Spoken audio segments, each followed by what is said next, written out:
is St. Louis Cardinals baseball. Opening week around the major leagues is presented by TD Ameritrade. And tonight, it's game number 2 of this brief 2-game series. The St. Louis Cardinals and the Pittsburgh Pirates. Jim Hayes is here. That's the Cardinals Hall of Famer Jim Edmonds. I'm Dan McLaughlin. And welcome to St. Louis Cardinals baseball. It was a very long, cold, chilly day in the home opener here at PNC Park on Monday, but well worth it as the Cardinals pulled out a victory. Now turn the page, game number 2 tonight, and off to a great start. Back in the lineup here for game number 2 for St. Louis, and that's Kolten Wong. Yeah, he's had a great start. He's had a great beginning of the season, great spring training, and what I like most about watching Kolten Wong this year, he's been doing it in all counts. He's hit home runs early in the count. He hit a home run the other day with 2 strikes. He's been able to drive the ball the other way, and here's the one with 2 strikes right there. And that is a good sign because a good young man is finally starting to make adjustments, and you can see right here, since the All-Star break last year, some people will say since Mike Schilt took over, since he's got a chance to play every single day, I also think that he's growing up and making some huge strides towards being a professional. The .340 average in those 45 games, the 5 homers, and already 3 long balls this season. The Cardinal lineup, a lot of strikeouts, but yet a lot of power as well. It's game 2, and it comes your way next on Fox Sports Mid. Is brought to you by Budweiser. Wherever legendary MLB moments happen, Budweiser will be there.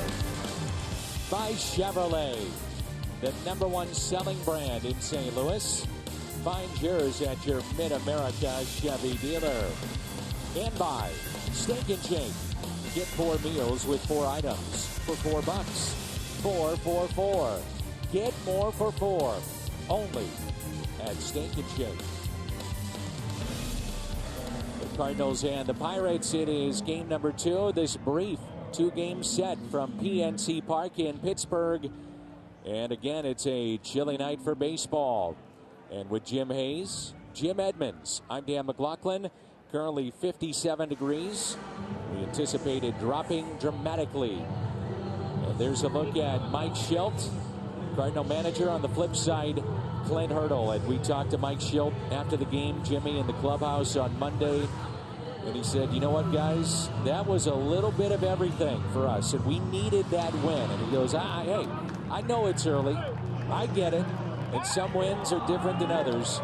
But that truly, and there's Clint Hurdle, that truly was a team win for our guys. Everybody played with the exception of Alex Reyes, and we needed everybody. And the Cardinals, boy, oh boy, did they need that win. Yeah, Danny, those are the games that the younger players or younger teams tend not to win. And those are the games that, during the course of a season, make or break your club in the win-loss column. And you have to win those type of games and not just, that's almost like a must-win game, not a somebody scores so we can go home game. And they gutted that out, and I tell you what, that might be a big win come down the stretch. Umpires on the scene, and let's hope we finish with 4 by the end of 9. We didn't the other day, and Hunter Wendelstedt is behind the plate. Vic Carapazza, Jordan Baker, and Jerry Lane, the crew chief. He'll be at third base, but they're all back and ready to go for tonight. Bruised, but back. Some more bruised than others.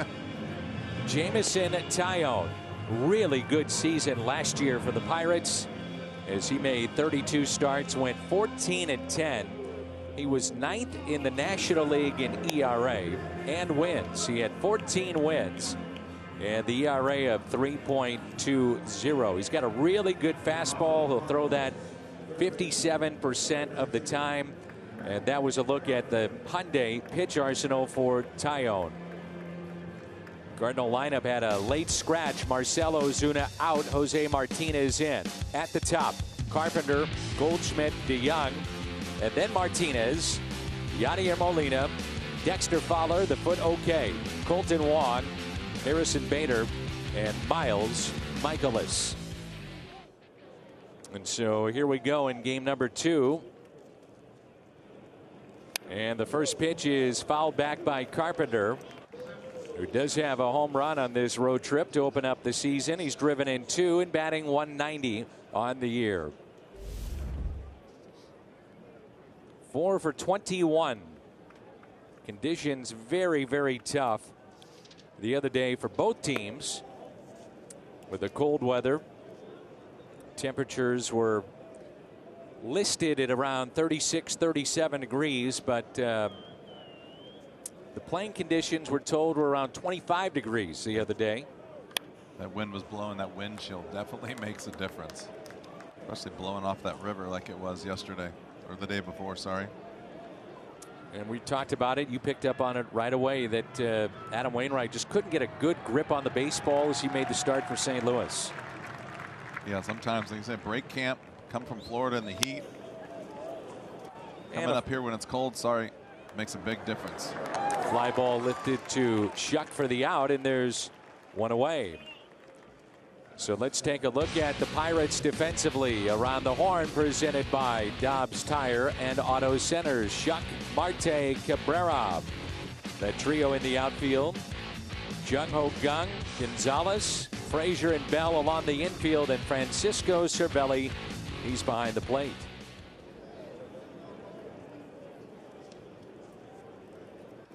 In steps Paul Goldschmidt at a bases loaded walk.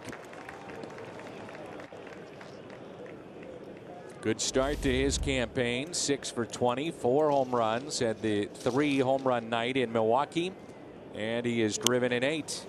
Popped up to the right side and out of plays. Bell gives it a look, and quickly no balls and 2 strikes. For those that don't know, maybe just getting home from work and tuning into baseball, the home opener tomorrow rescheduled for the off day on Friday at 3:15.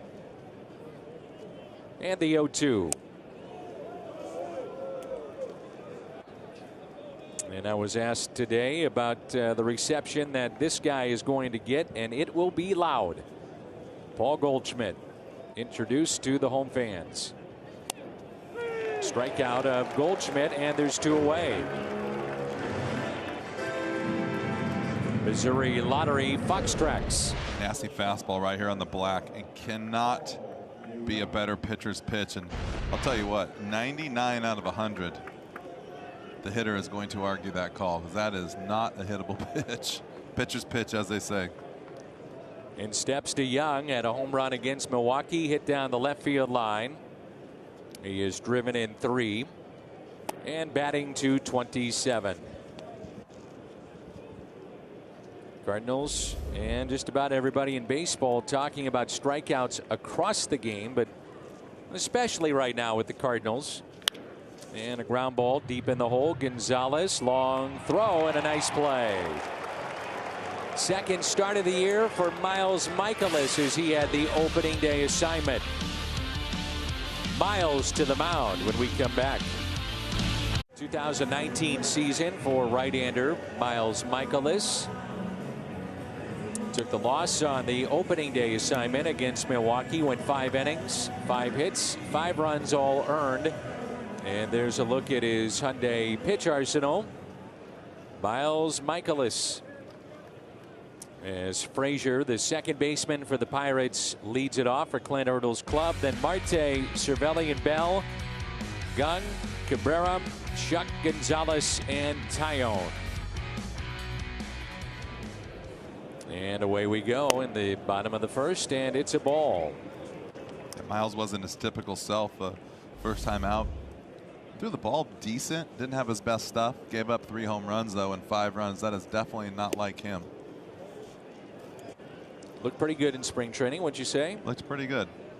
Kind of hard to really just watch spring training and kind of feel what's going to happen. It's so different.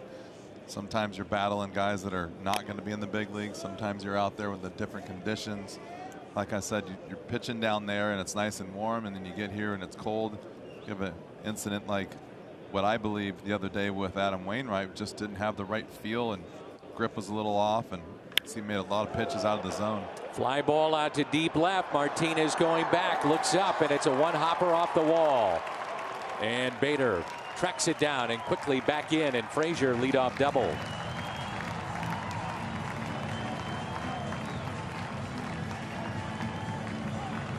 Look to be maybe a pitch up again. Let's take a look. Yeah, pitch up and out over the plate. Big ballpark, left center field. Toyota key to the game, pretty simple for Miles Michaelis. Get back on the horse, do what you were doing in a season ago. Yeah, just make the adjustment. I think he's going to want to pitch better than he pitched on opening day, and you know we all know what he's capable of doing, and it's just one of those things you have to go out there and just make pitches and keep your team in the game. So get back on that horse and get himself a win today.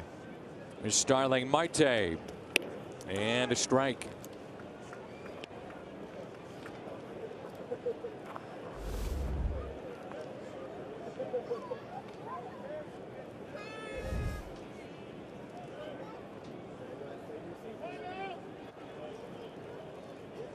Pirates and Reds scheduled to meet again tomorrow.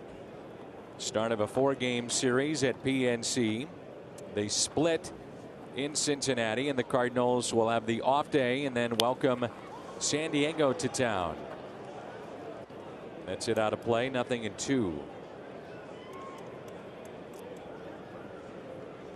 Well, with the rain in the forecast in St. Louis, the Clydesdales, the Hall of Famers, so many people coming in from out of town. There's going to be an extended vacation for a few people. Yep. Flying into town. The hotels are going to be booked up for good reason. Fouled back in a good rip. Tell you what, it might be the best thing that could happen for these players. So I feel for the players a little bit. They've been out of town for 6 weeks, 5 weeks, been in Florida, then to Memphis, then to Milwaukee, and then here, and then we would have gotten in at 1 o'clock in the morning tonight, and they would have to turn around and jump right back on it. Some of these guys don't really have a place to stay yet, so might be a blessing in disguise for a few of the players. Held on to, and did it hit the ground? That's what Marte is saying. He thinks he should still be in there, and no argument there from Yadier Molina. So Marte just got a piece.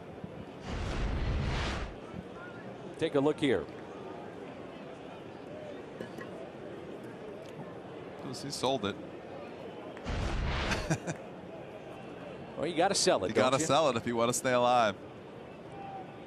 Big gap in left center, and the next two, Starling Marte.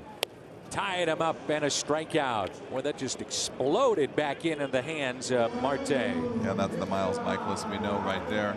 A couple breaking balls in the middle of the account. Move the ball around and then humps up on a fastball, and a fastball inside too. Aggressive inside is the key for Miles. Being able to pitch in gives him all that room for the outside, and then uses that breaking ball effectively. And that's, like I said, that will be the key for him tonight, is staying in there. He struck out 3 in those 5 innings against Milwaukee in the opener. 86 total pitches in that ball game. Here's Cervelli, and that pitch in the dirt for ball 1.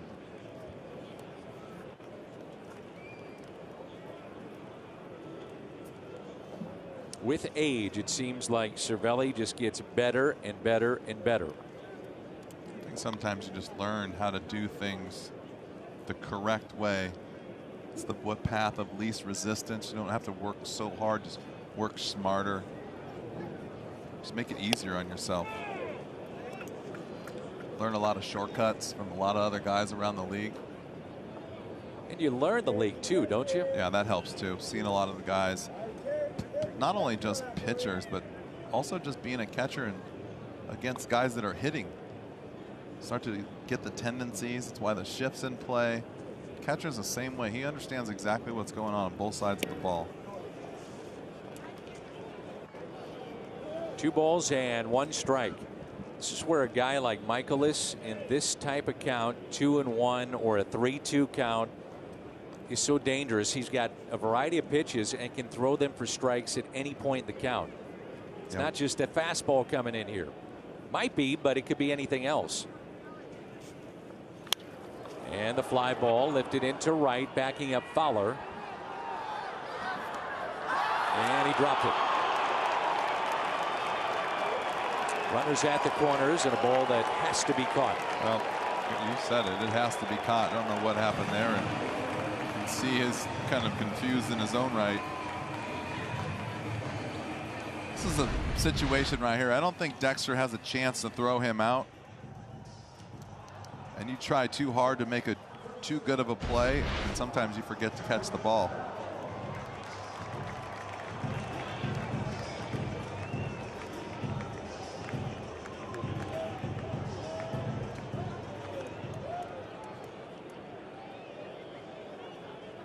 And now it's Bell with runners at first and third and one out.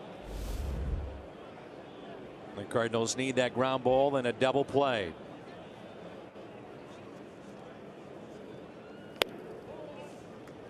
And you got to figure with these two on the mound, runs at a premium. Tyone can be as tough as anybody when he's right. That could be a costly mistake here for the Cardinals early on. And a drop by Bader in game one, and now a drop by Fowler. There's a strike. So you take that ground ball or you'll take the strikeout here and roll the dice.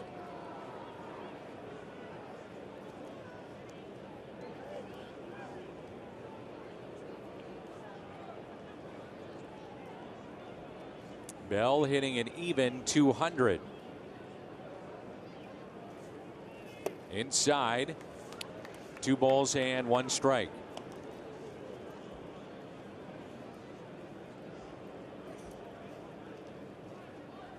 Power numbers way down from 2 seasons ago for Josh Bell. And Bell at that point was one of the contenders for the National League Rookie of the Year. Inside again.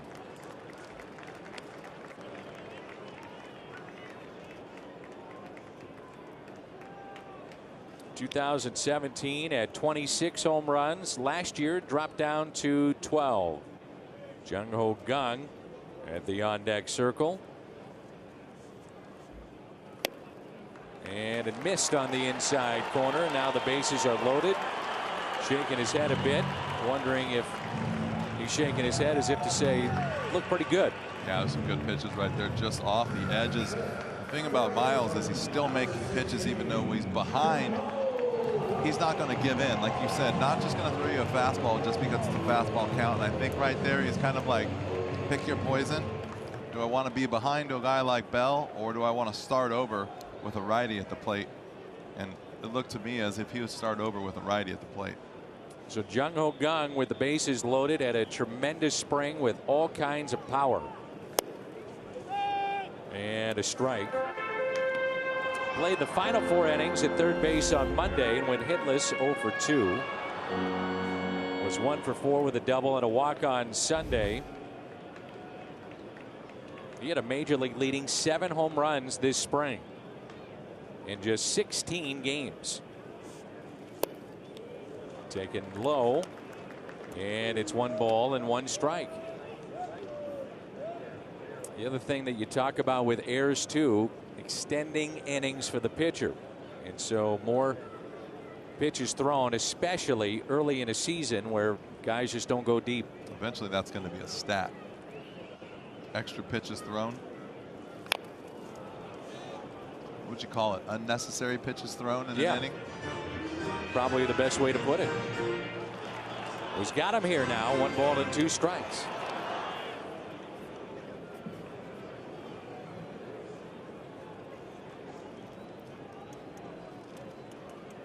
Can he get him to reach and roll over and get that ground ball?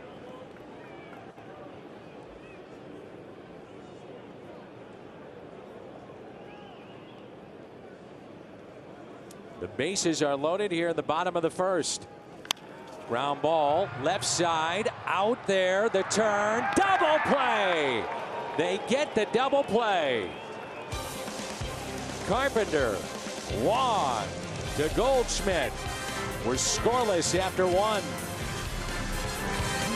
You can stream games live on your mobile device. Download the Fox Sports Go app, log in and stream the Cardinals. And it's presented by T-Mobile. Carpenter reaching to his left and turning 2. It's a big play right here, Danny. He doesn't catch that ball. Miles is in all kinds of trouble.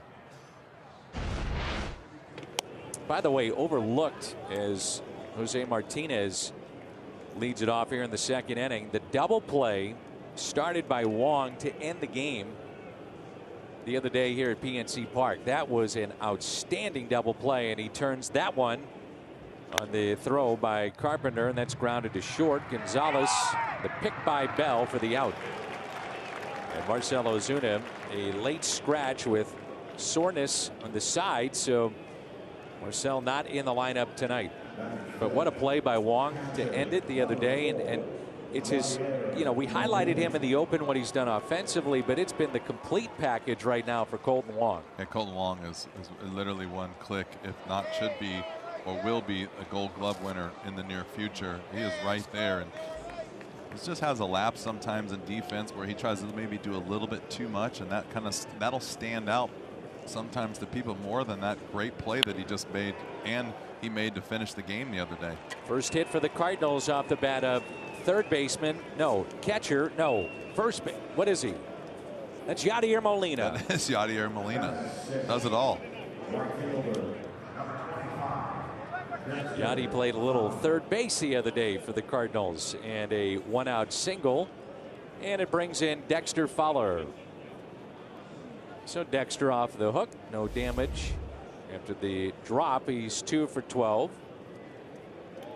We were at dinner the other night with Dexter, and he was lamenting the fact that many of his injuries have either been at this ballpark or against the Pirates. You know, he was hit the foot the other night. He had the broken foot last year against the Pirates. He's gone over a sidewall trying to make a catch at this ballpark, and he said when he tore a hamstring with the Cubs, it was against the Pirates. He said that ball hit him in the foot in the exact same place he broke his foot the year before, or when he got hurt, but here against Pittsburgh, exactly the same. Doesn't look like much. Just happened to hit him right in the right spot, right at the big knuckle on that big toe. 1 ball, 1 strike, and Fowler dropping down a bunt, but pushed it foul against the shift. 2 strikes. He said he actually wanted to stay in the game, but Mike Schilt thought last time we did that, when you ran, that's when the foot broke. So let's go get x-rays, make sure it's all right. It's cold, get you out of the game, and that's what they did. Precautionary, and he's back in there tonight.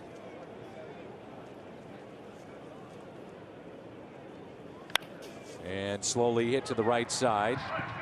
They'll get the lead man, and Fowler rounds it softly to the right side, and there's 2 away.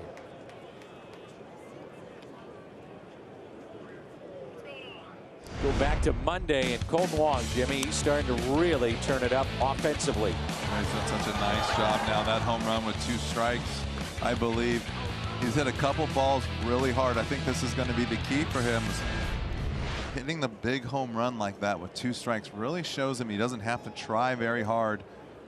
And he was getting in that home run type of swing early, especially early in his career, where he was trying to hit home runs, and now he's starting to see the results with not trying so hard and not the big swing. Kubota power stats, most home runs hit in the NL this year. Dodgers, Diamondbacks, and then 3 teams with 10, and the Cardinals a part of that group. Milwaukee and the Phillies. Bryce Harper hitting another home run yesterday, and he did that in his return to Washington. Phillies unbeaten to start this year.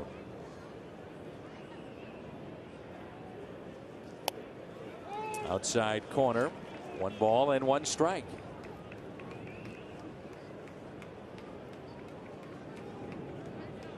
I like what you said, where I think at times maybe Wong tried to do maybe too much, you know. Yeah, a lot of times when guys try to do too much or try to hit home runs, they start the big part of their swing way too early, and that actually slows you down. It actually makes it a longer swing, slower swing. I think that's sometimes what Dexter goes through, is he starts to get a little amped up early, and then the swing starts from way back up by the head, versus start your swing a little bit earlier, short and sweet, and then once you start to get through the zone, you just pull the bat through the zone a little bit harder. and try to get extension and not just literally this long swing like a golf swing. 2-2 the count on the Cardinals second baseman Colton Wong.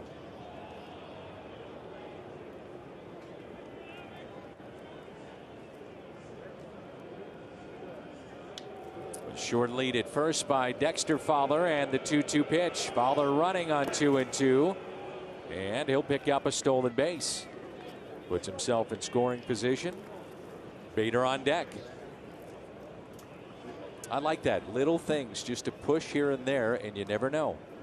It's a great read by Dexter right there, and somebody in the coaching staff trying to pay attention to tendencies, trying to look and see how the catcher sets up, if they can tip anything. Good job running on a breaking ball right there. Got him, tied him up. Strikeout of Wong, and number 2 tonight for Tyone. TD Ameritrade, the right call. How about this? Exclusive list before making that first game at third base or shortstop, and now you can add Molina to that list. And some great players, Hall of Famers on that list. And with more on that, we check in with Jim Hayes. Jimmy. Yeah, I'd say Yadier Molina at third base for the first time in his career was one of the more special moments from Monday. It happened out of necessity after Matt Carpenter was ejected from the game for questioning a check swing. Carpenter told me Yadi had told him that playing third base was a dream come true for him. Matt said, I was happy for Yadi, but I obviously wasn't happy about not being in the game. Yadi played third base as a youngster, as you know, Danny. He said, I've been waiting for my chance and waiting to do it here.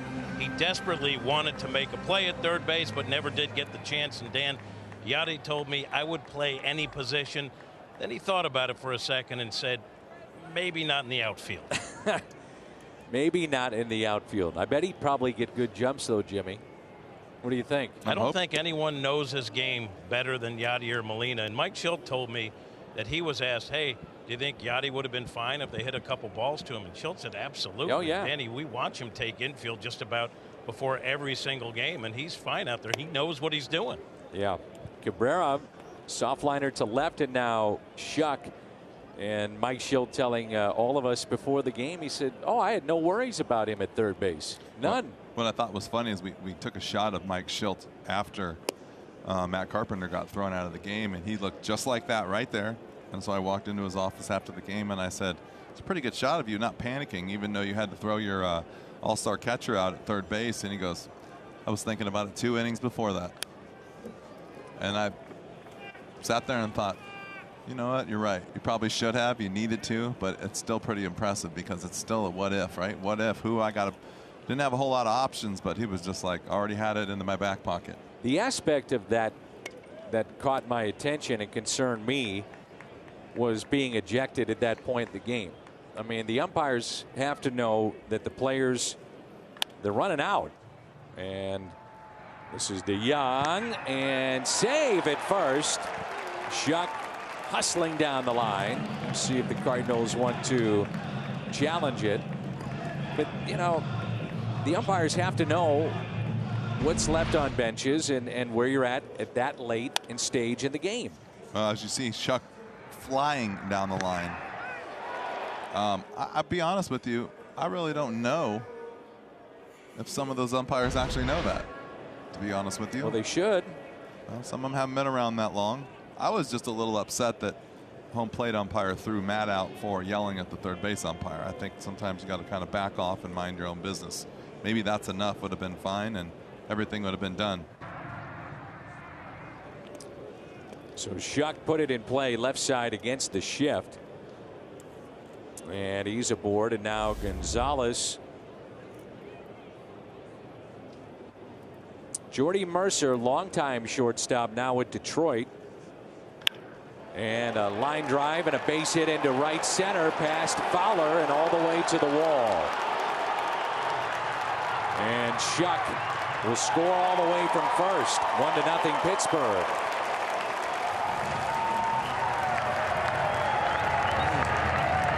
It turns out to be a triple for Gonzalez.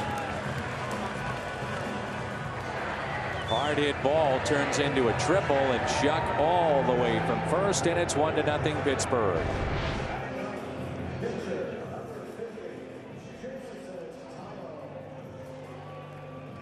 Take a look at the replay here. I'm not really sure what goes on. Dexter made a nice little play off the wall. And I'm going to have to say that got to be a little bit of miscommunication in up the middle, because I believe that ball's got to be thrown to third base. Swing and a miss by Tyone. And the infield is drawn in by St. Louis. 1-0 Pittsburgh on the triple from Gonzalez. So an infield hit now turns into a 1-0 lead.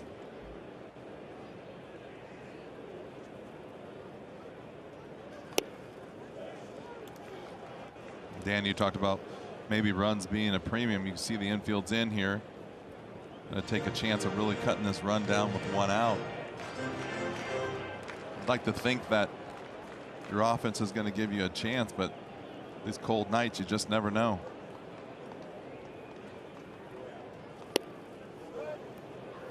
Outfield shading Tyone shallow and all the way into right, and so Jose Martinez by himself there in left and basically in center.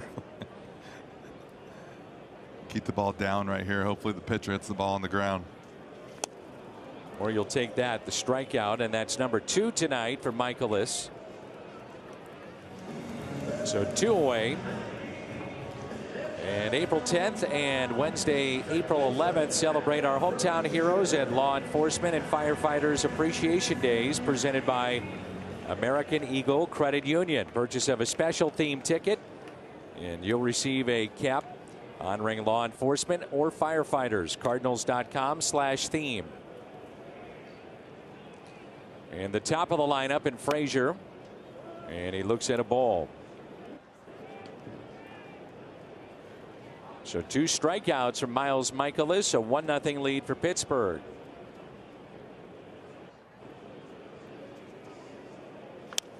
Frazier pulls it foul. 1 ball and 1 strike. He doubled off the wall and left first time up.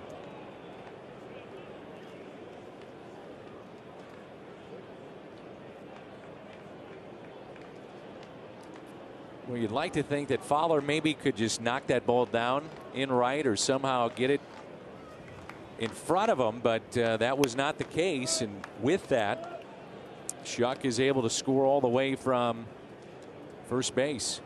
So he checks the defensive charts.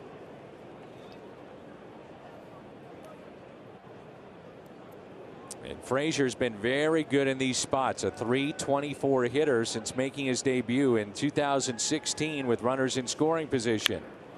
Hits it out of play. And we saw that Shuck can really run because he had the infield hit. Yeah.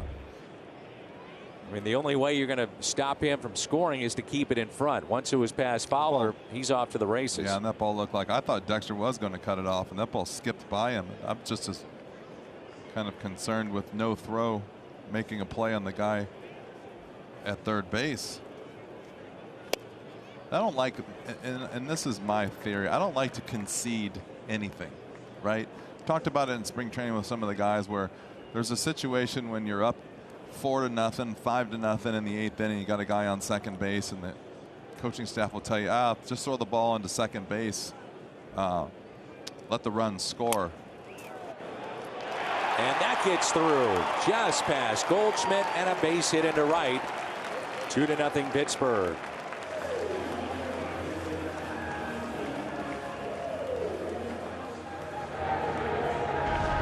Check out the replay here.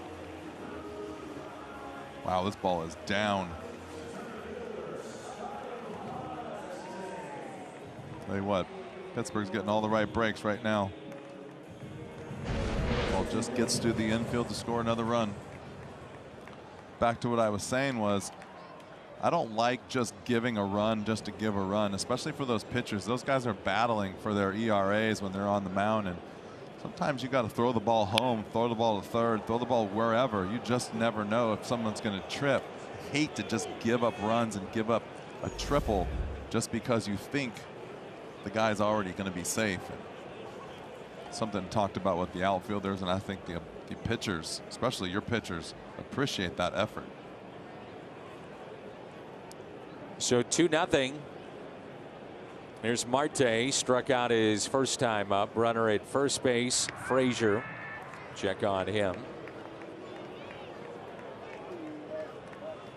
Milwaukee wins again 1-0 over Cincinnati, and they're off to a fabulous start. Believe now that 6 one-run games they've been a part of.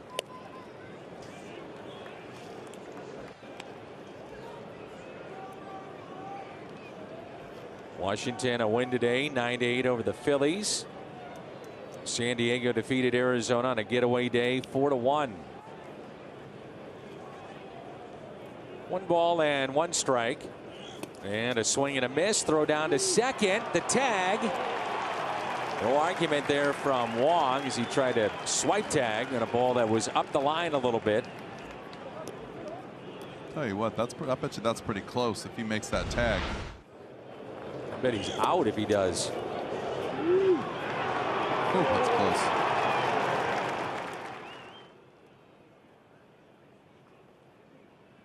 Wow, that's pretty athletic play by Colton Wong right there.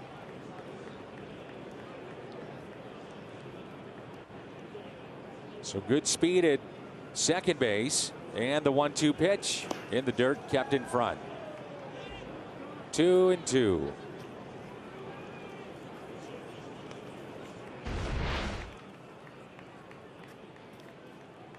Textbook right there by Molina. That's another great job.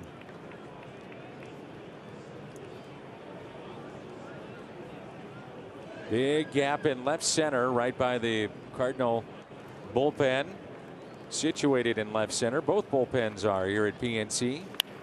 That's hit off of Michaelis. Gathers himself and makes the play. Hops right back up, and they'll check on him, but seems to be okay. 2-0 Pirates.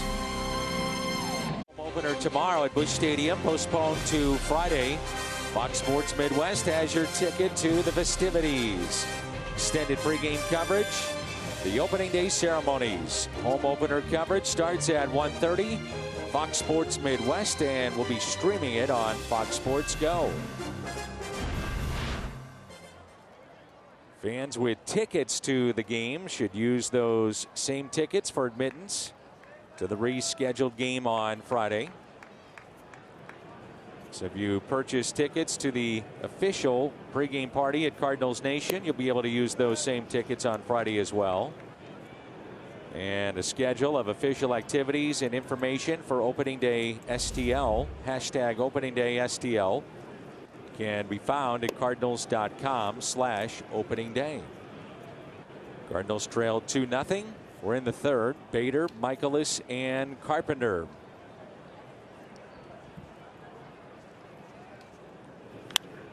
And Bader hits it out to deep right field, and the catch is made. And falling back is Cabrera, Melky Cabrera, making the play in right field, filling in for Gregory Polanco, and a nice play on the track.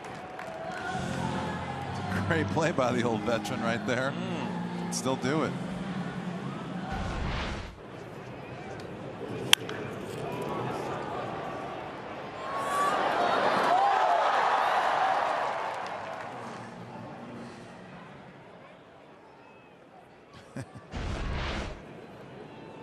Maybe not as graceful as he once was, but still got the job done. That's all that matters, right? That's all that matters. There's Miles Michaelis.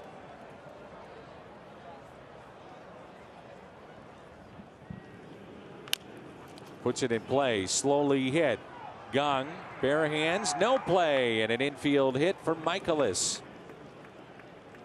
Well, good to see after the comebacker hit him. Running down the line, seemed to be fine, no issues, and a base hit. Yeah, hustling all the way. Tell you what, when I'm sitting up here in the booth, watching a pitcher run like that to first base always scares me. I don't think they get a whole lot of time when they can run full speed like that, and that's about as hard as maybe he's ran all year. Thinking hammies. I'm thinking everything. But yeah, hammies for sure. And it brings in Carpenter. Fly to left, first time up. Tyone was 2-0 against the Cardinals last year. He had 3 starts. His ERA was just above 2 in those 3 games. He was tough on St. Louis. And that's hit down the right field line, but foul. And the ball girl wanted nothing to do with that line drive. Don't blame her one bit. Nope.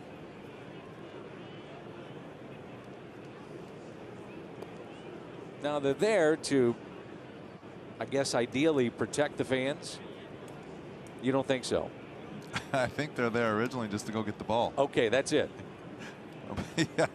Then they had to start giving them gloves to protect themselves. That's right.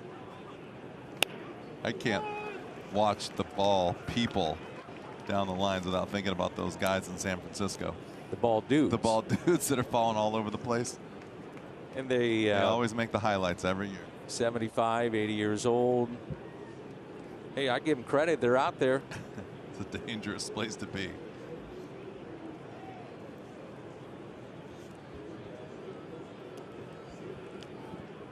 Cardinals with 2 strikeouts so far in the lineup. It was Goldschmidt and Wong. They came in with 64 in the first 5 games. That's up and in.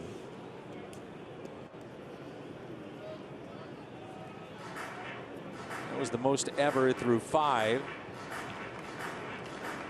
The top 5 totals in franchise history all have come since 2013, and that's really an example where the game is in Major League Baseball these days. Strikeouts will be up. Exaggerated shift on Carpenter, and that's inside, maybe a little bit low to even it up at 2-2. I'll tell you what, strikeouts are up, but arms are definitely up. Yeah, there's not a whole lot of guys throwing below 93, 94 anymore. And if you do, you better have some special stuff because everyone's in the upper 90s.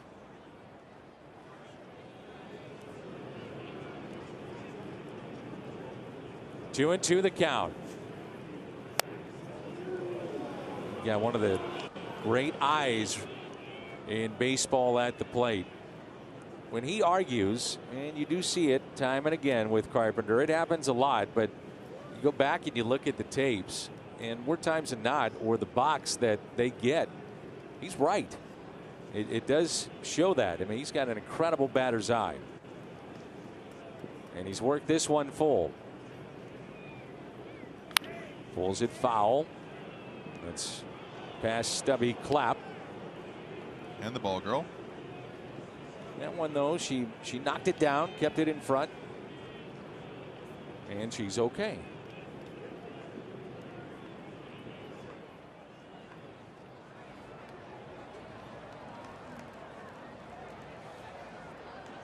Josh Bell playing behind Michaelis.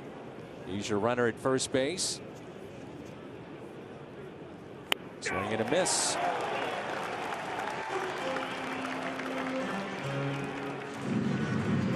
Hall of Fame bobblehead giveaway coming up.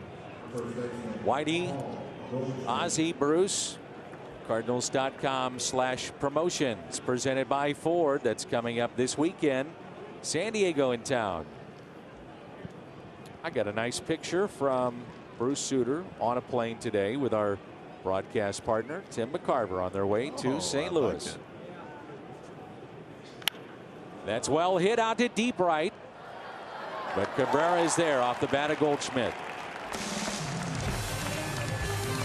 Midway through 3, 2-0 Pirates. Official cars and trucks of the Cardinals. And by Steel Outdoor Power Equipment. Pick your power, fuel, or battery with Steel. Search STIHL. Lou Fuse, Fuse.com presents this date in Cardinals history. Love these. April 3rd, 2000, season opener at Busch. Darryl Kyle makes his debut. Pitches 6 innings, 7-1 win over the Cubs. There's that fastball. Also had a big breaking ball, as we all know, and rediscovered that in St. Louis. Jimmy Edmonds made his Cardinals debut. Got a couple of walks, scored a run. Have you had the chance to reconnect with the Kyle family? Not recently. No, I have not. Flynn Kyle, his few wife. Years. Yep. No, his son. I saw a picture of Daryl's son, now in high school, and I mean, he looked exactly like Daryl. It's tall, unbelievable. Skinny. Yeah. Good volleyball player right here. Yep. That's the picture I saw. He was getting ready, I think, to spike a ball in volleyball, and man, oh man, it just looked exactly like Daryl. Wish them nothing but the best. Cervelli, Bell, and Gung. So 3, 4, and 5. And while we were talking about the Cardinals the other day, struggles after Goldschmidt in their lineup, Pirates have had the same thing. 3, 4, and 5. They have not generated much this part of their lineup. Cervelli reached on an air back in the first. It was a drop ball on a fly by Dexter Fowler in right. Then left stranded. And a fly ball out to shallow left. There's Martinez to make the catch. One away. Looked like initially when you see an outfielder, Jimmy, you know better than I, but you see a guy kind of put his shoulders up, hands out. That's this time of night. He's saying, I need help. I don't know where this ball is. Yeah, he also, it's a tough read too. And Cervelli took a big swing, kind of hit the ball off the end of the bat a little bit, and I think he was kind of trying to figure out the distance. I think sometimes when you read a swing also, and you see a guy take a really good swing, body position is good, and the ball and the bat kind of match up, and sometimes just because it's round bat, round ball, it doesn't go flush, it makes you want to go back right away. Here's Bell, who has been working with a new hitting coach.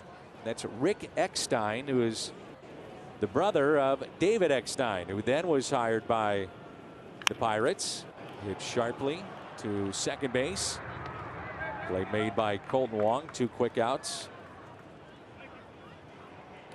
Look at Arcia, drive to success. Miles Michaelis, 2018. He was really good inside the division. One of the reasons why the Cardinals were able to hang inside the division was thanks to this right-hander and what he did against the teams inside the Cardinals NL Central division. David Eckstein, by the way, will dress out many times before games, work with the players, and then head up to the GM suite, or even find a private suite and take notes, report to the GM. He'll talk to Clint Hurdle, another set of eyes just to kind of look and watch the team, work with the middle infielders. Great resource for the Pirates. And you won't find a better guy. Your former teammate. I got a lot of them. A lot in St. Louis alone. As anyone who plays 17 years tend to have a lot of teammates over the years. David was at the Cardinals fantasy camp this last year.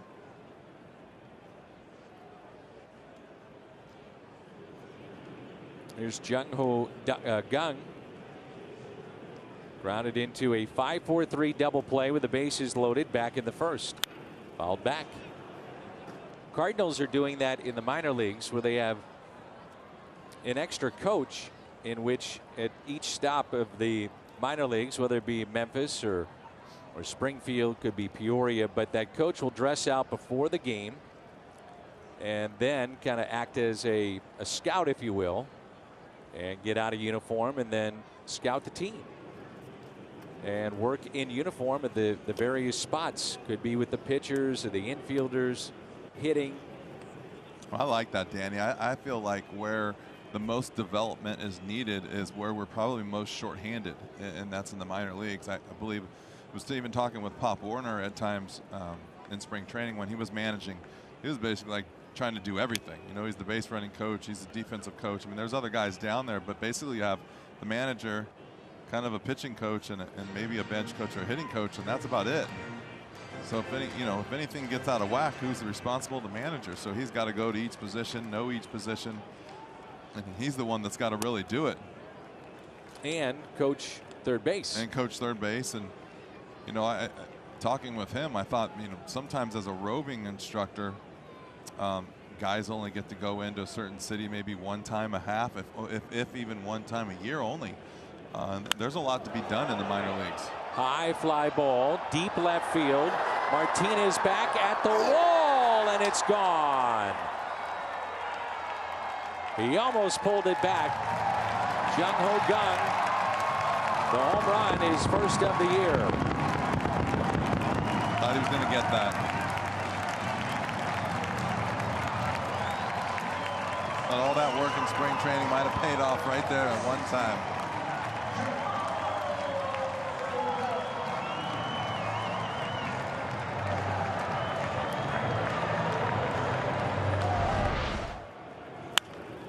Look at Martinez here. He starts to realize it's over his head, so he turns it up.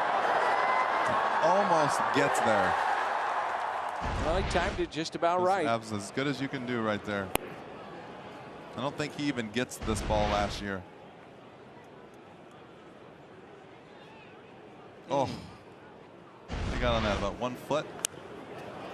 That's it down the right field line and fair into the corner off the bat of Melky Cabrera. So the home run by Kang, and now Cabrera, the double. That's the 4th home run, by the way, allowed already in 2 games by Miles Michaelis.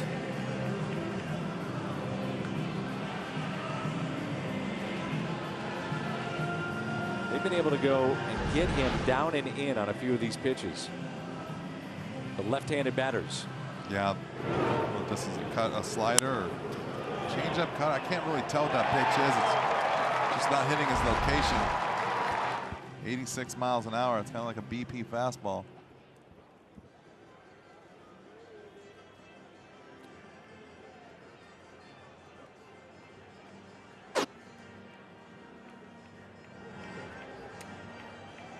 Well, the Cardinals again have to play catch-up tonight, down 3-0. Here in the home half of the 3rd. Runner at second base, 2 outs. And J.B. Shuck will be the batter. He had an infield hit.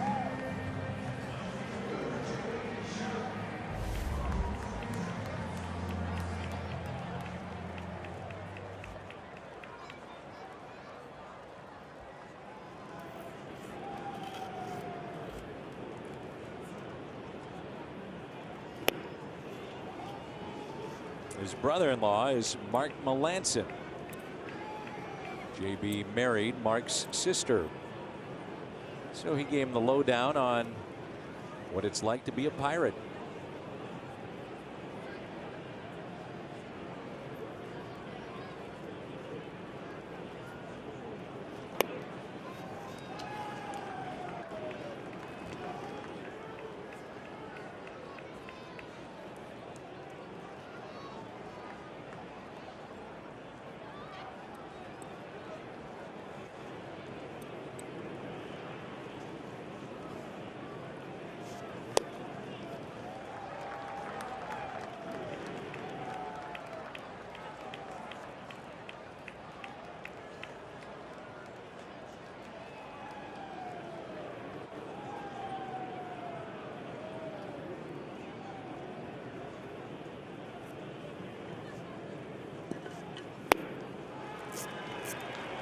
Well, it looked to be a fairly harmless inning for Michaelis. He got the first 2 and did so quickly, and then home run, double, and now a walk.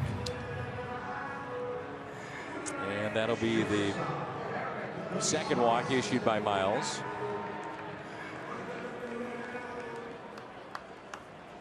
One thing I see that I don't really like is when he's missing away from where Yadi's setting up, and so that makes me believe he's just struggling a little with his mechanics. And sometimes pitchers will go through that one inning where they're struggling with that, and you can all of a sudden tell when the ball starts to just start to fly all over the place. And see if he can't pull it back in here and get this out. And it's back to him, so the Pirates will strand a couple, but they add to their lead. Jung-Ho Kang solo home run, 3-0 after 3. Reminder that tomorrow night on Fox Sports Midwest, Blues try to stay in the race for first place in the Central Division. Host the Flyers at Enterprise Center. Pregame starts at 6:30 on Fox Sports Midwest, streaming on Fox Sports Go. And because there is no baseball tomorrow, that'll be on the main channel. So hockey on the main channel tomorrow. Reminder that the home opener has been moved to Friday. So main channel tomorrow for Blues hockey. 3-0 the deficit. And it's DeJong, Martinez, and Molina coming up. Miles Michaelis with the 4 home runs allowed already. Gave up just 16 in 32 starts last year. Hit to short. 1 away.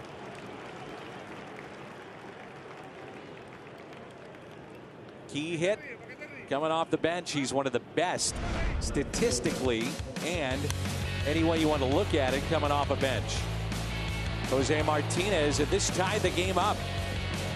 Late on a cold day here in Pittsburgh, Jose Martinez. Such a tough job, and he does it so well. Does it so well, and just missed, what was that, a game-tying home run in Milwaukee? That's right.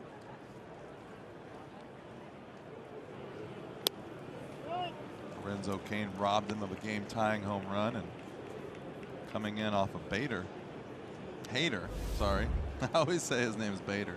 I got Bader on the brain after spending 5 weeks with him in spring training. The other guy's pretty good too. Josh Hader is some kind of guy to come in and close out a game for them right there in that situation. And Martinez came up and blasted a ball that probably ties the game without Lorenzo Cain out there.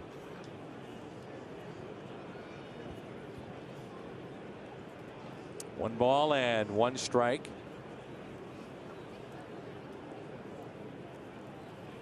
Fouled back in a good rip.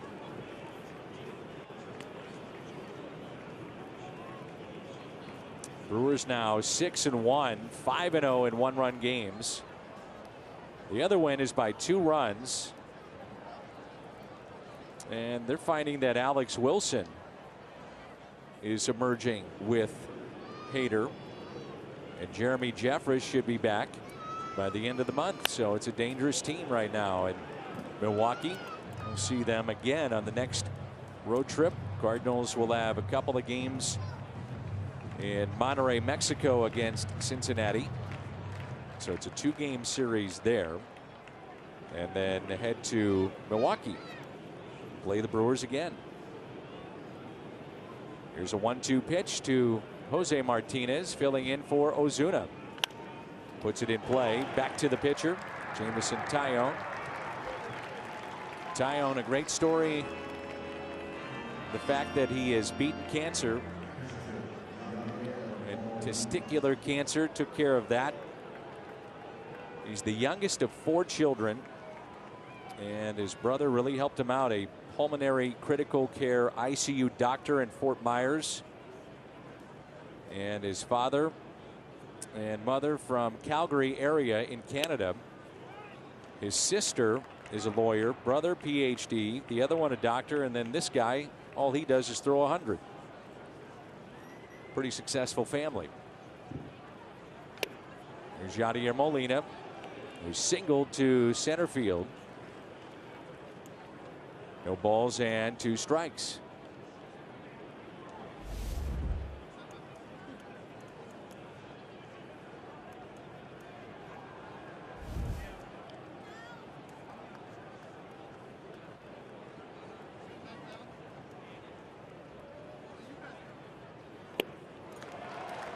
Molina strikes out, number 4 tonight for Taillon. In with Jim Hayes. Dan, you guys were talking about the Cardinals and strikeouts. The Cards right now have the 5th highest strikeout rate in Major League Baseball. Mike Schultz says he thinks it's partly about running into some pitchers with strikeout stuff early on. He says guys like Hader and Burns will run up a lot of team strikeout totals. He also told me, I know people want to see fewer strikeouts. We do too. We're getting good pitches to hit. We're missing some of those. We need to do a better job with that. And Dan Schultz says it's a balance between maintaining power while cutting down on strikeouts, and he thinks that balance will improve as the season goes along. Well, time will tell. They have struck out 4 times through 4 innings in this ball game. Usually, Jimmy, that does have a way of evening out as Wong will make the play here.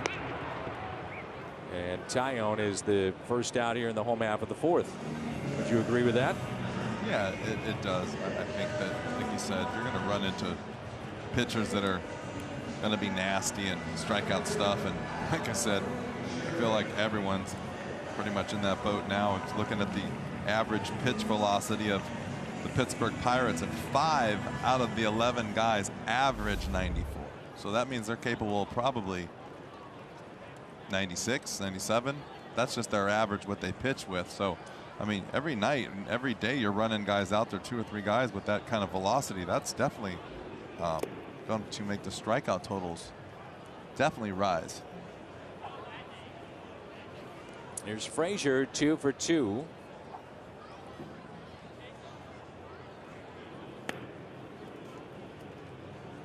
Miles Michaelis, one of the extensions for the Cardinals contract-wise in spring training. Goldschmidt got one. Jose Martinez, Miles Michaelis. He was telling me that his mom was born in St. Louis. Aunt and uncle in St. Louis. Got extended family in there as well. And of course, Miles lives in Jupiter, Florida. That makes that extension very nice when you can train in Jupiter and a couple of months out of the year, instead of going to Arizona or somewhere else in Florida, you're sleeping in your own bed.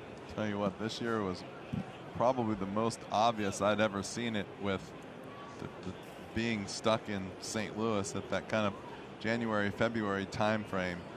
When I went down to Florida this year, it was in the 20s in St. Louis, and it was 85 degrees in Jupiter every day. Could not believe it. Pretty nice. Never seen it that drastic for that long of time, too. Been a tough winter in St. Louis this year. Got the opening day assignment, and he said that was a big deal. Said everything in his career had led to that moment because of the club history, the talent on the team, the guys in the rotation, and here you are. They pick me. That's slicing towards the corner, and a fair ball. Ground rule double, and Frazier's had a big night. He's 3 for 3, couple of doubles and a single.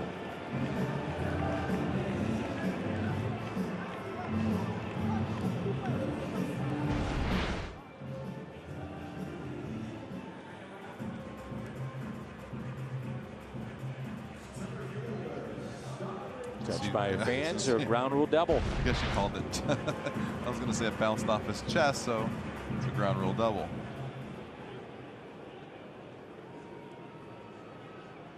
Here's Marte, and he's 0 for 2. Home opener will go to Jack Flaherty, so Cardinals will push him back to Friday after the cancellation of tomorrow. Dakota Hudson, by the way, is available in the Cardinal bullpen tonight.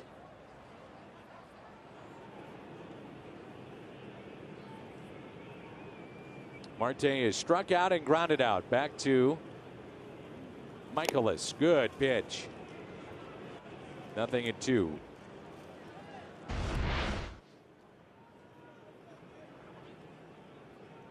That's more indicative right there, that pitch, of what he's got. He's thrown a couple of them tonight where he's yanked them across the zone, and they've gone straight out of his hand and down at an angle behind the left-handed hitter. I've kind of had more up and down break. Looks more like a strike out of his hand versus a ball all the way. Miles was telling me that, you go to Japan and you come back and all of a sudden you figure it out and you're an all-star in that first year back. And he said, well, you got to remember, when I was in Major League Baseball here, I was working out of the bullpen, and you're a max effort guy. When you're in a rotation as a starter, you've got to use all your pitches. You back off just a little bit and the focal point for him, he said, became mechanics. Mechanically, I figured out what I was doing wrong. And you look at a little bit of the video, but you change as a starter. And he said the delivery changed, and that's back to him for the third time tonight. Marte 0 for 3, but he does get into analytics too. And he said spin rate changed, and the movement on his pitches changed. Watched a little bit of video, and he said, I don't like to worry too much about that. It's how I feel on the mound.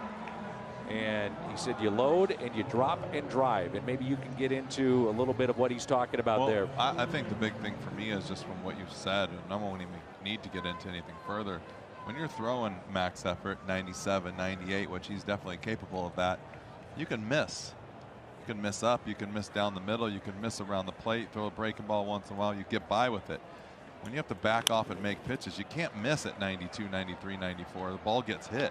And so that changes everything right there. Cervelli strands a man. We move to the 5th. Fowler coming up. Time for T-Mobile's connection to the game. Bryce Harper returned to Washington. Went 3 for 5 with a homer. Trey Turner in that game fractured his right index finger on a bunt attempt. Contract extensions. Ronald Acuna Jr. 8 years, $100 million. And the former Cardinal, Randal Grichuk, 5 years, $52 million. Marquez also got a deal for 5 years and $43 million, but Grichuk, 5 years, $52 million. What's he do today? Hits a couple of home runs for the Blue Jays. So congratulations to Randal Grichuk. Kevin Pillar also dealt to the Giants. And now Dexter Fowler with the shift on the right side. Fowler grounded into a fielder's choice, first time up, and looks at a strike, and we're underway here in inning number 5. Mentioned that Tyone beat testicular cancer. Love telling those stories. Inspiration for so many. He loves coffee, so he writes a coffee blog. He and Chad Kuhl Kingham, who's also a part of their pitching staff, those guys go and test all the different coffee that's in the various cities. And he has his own coffee, which is commonplace coffee here in the city of Pittsburgh, in the Strip district of this town, not too far away from here. And proceeds of that will go to Battle Cancer Research and battle the fight in that fight against cancer and to fund it.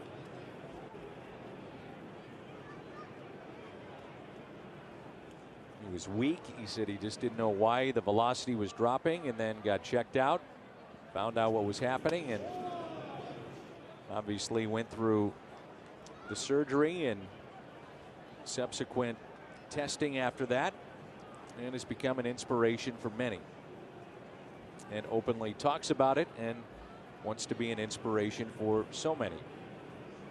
As Fowler grounds it softly up the middle for the first out, and he's 0 for 2. Reminder that we have our Cardinals windbreaker coming up, and that's presented by Old Dominion Freight Line. Also kids that day on April 7th. 15 and younger receive a free ticket voucher for select home games. Cardinals.com/promotions.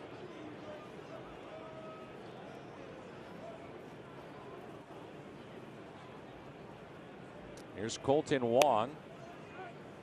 Wong is using a different bat, and maybe Tom Mee, our outstanding director, can take a shot of the knob of the bat, which more and more the players are trying to use these, and once they do, they get a feel for it. It's the Pro XR, and it's the knob. It allows the players to try to get through on the swing a little bit better.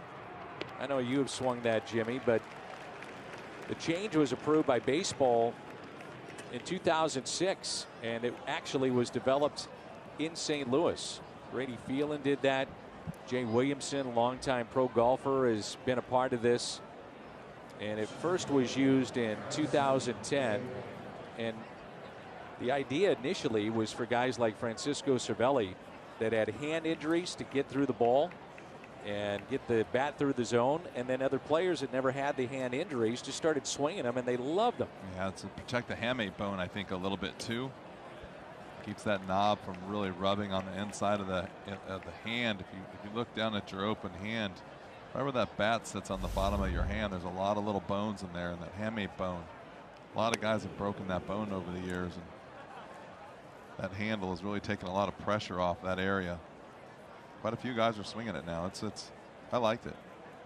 Matt Adams swinging that Old Hickory Pro XR since the 2018 season, and hey, they showed up. Guys used different ones in spring training. Colton liked it. He's using it. I'll tell you what, when you've made it, when your bat is circulating around Cardinals fantasy camp. That's where you used it. That's when I saw it. That's when you know you've hit the big time. Check it out, Pro XR. And again to right goes Bader, and again caught by Cabrera. This one a little bit easier. He fell on his backside the first time. We're in Pittsburgh midway through 5, and the Pirates on top.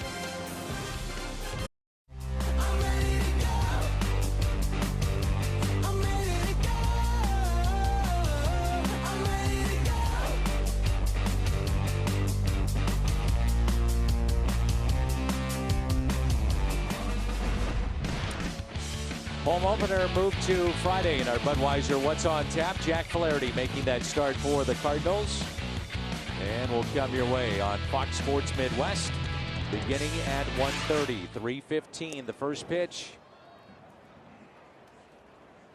And many have asked, will we have the ceremonies, the player introductions, the Clydesdales, the Hall of Famers? Yes, we will. Josh Bell, 1 ball and 1 strike. Walked and also grounded out. Bottom of the 5th. Cardinals have been out hit 7-2 in this game and trail 3-0. And Bell hits it out of play. When Bell was up, I was talking about David Eckstein being a part of the Pirates, and then Rick Eckstein being the hitting coach, and Bell and David really have hit it off along with Rick, and they're trying to figure out the balance between being a power hitter and getting back to maybe a 26 home run guy, or are you more you're a corner infielder? Are you an average guy? Are you going to hit 290, 300, or somewhere in between on both? Yeah, it all just depends on the power that you have. I think when you start to get in trouble and your numbers as far as average goes start to drop, it's when you start to try and supply power and try to hit home runs. Here's a grounder, and from the outfield grass, handled by Wong, and there's one away. La Russa used to say, if you hit 300, your home runs will come. And the radio team working hard tonight. Jim Jackson there at the top, the producer engineer. Mike Claiborne filling in on the right for Rick Ort. John Rooney there in the middle. Lots of wires. What is going on up there? It's Jung Ho Gung, and of course the Chet Willoughby of the famous Willoughby statistician family. Longtime statistician family from St. Louis. Gung is grounded into a double play. The bases loaded back in the first, and a solo home run in the third. Jammed him, and it's popped up. Molina near the screen and out of play.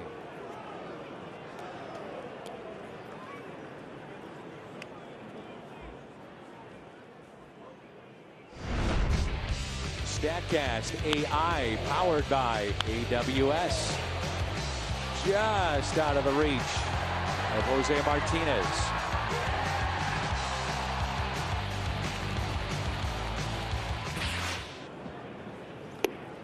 Two and two.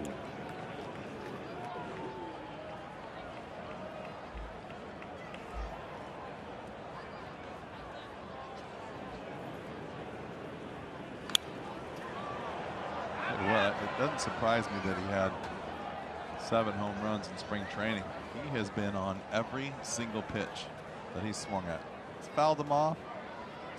He's not hit everything, but his body and his timing have been almost on every single pitch, whether it be a fastball, a curveball, or a slider. Pirates have talked about he's come in great shape, stronger. And the 2-2 again off of Michaelis, settles and makes the play. That's the second ball that has come back and off the body of Miles Michaelis. And again, the Cardinals will check on him and make sure that he's all right. It's the second time that's happened. It's about what, the 4th ball back up the middle to him?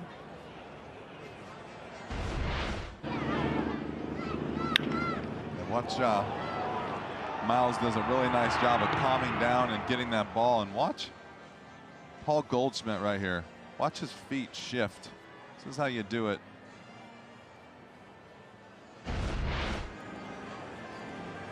First baseman likes to get set, stretch. And that's not necessarily the right way to play the game. Got to get your feet set and be balanced. And then if you get a bad throw, you just saw a great job of, or a great shot of how first baseman moves his feet in order to not come off the bag. That's his 5th assist today.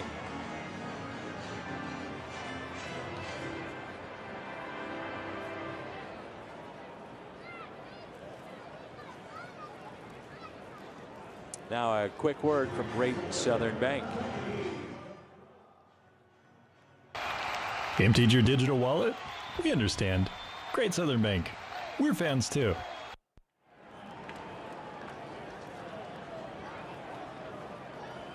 So the head athletic trainer and director of medical operations, Adam Olson, out to check on Michaelis. He's all right. There's a strike. And here's Cabrera. Hit a soft liner to left that was caught, and also a double, 1 for 2. And slaps that foul, nothing into the count.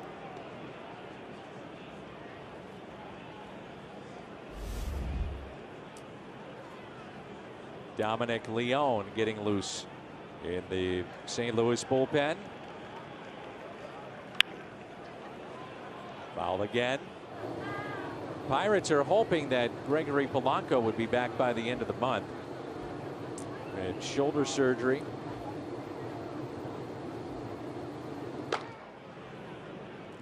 And so Cabrera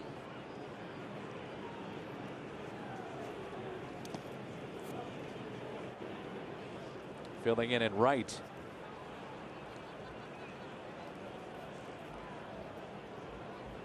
Miles Michaelis due up first for the Cardinals, and his pitch count coming up at 96.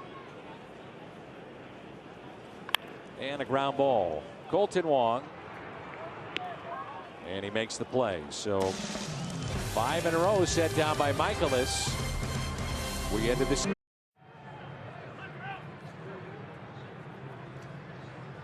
We'll see Manny Machado, thank you Erica, on Friday. His lone visit to St. Louis, barring postseason play. That'll be it for Miles Michaelis. His night is through. Drew Robinson pinch hitting.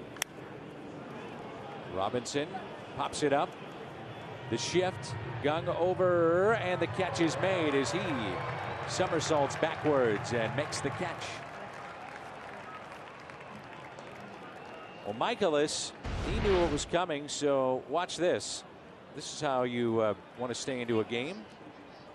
All right, guys, thanks a lot. Let me grab my helmet. I'm going out to hit. Mike Schultz says, not so fast. So Robinson, the first man retired here in the 6th.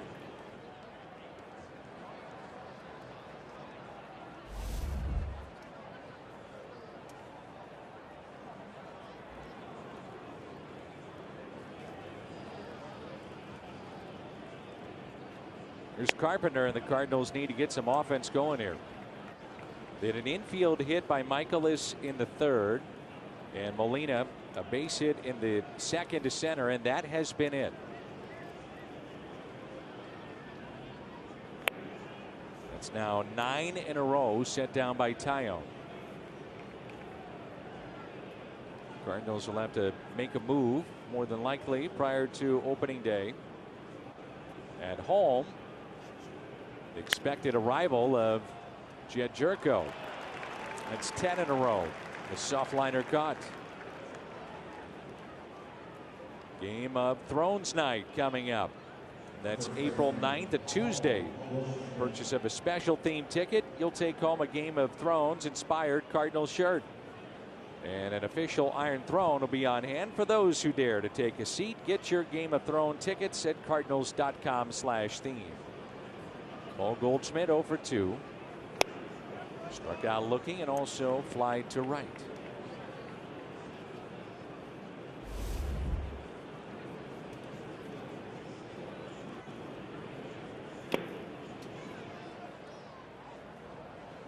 '26th consecutive quality start by Jacob deGrom, matching Bob Gibson. Did that 67-68. That ties a major league record. deGrom, 7 innings against the Marlins. Struck out 14, also hit his first home run of the year. He's yet to allow a run over 2 starts this year. The reigning Cy Young Award winner from a season ago.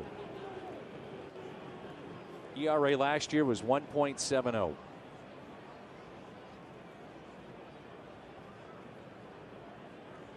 Three and 1 the count. 3 and 2 the count. As Paul didn't like it. Let's take a look. Fastball is just a little bit up.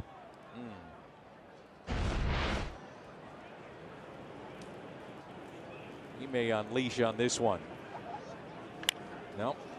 Trying to protect. Felt he had to and grounds out. Frustrating at bat there for Paul Goldschmidt. Thought he had ball 4. Taillon has retired 11. As presented by the authority of the Cardinals, it may not be reproduced or retransmitted in any form.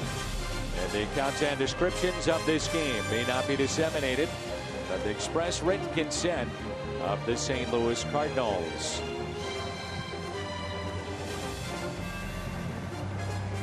Texas 2, our Chevy called to the pen. Dominic Leone only had 29 appearances last year.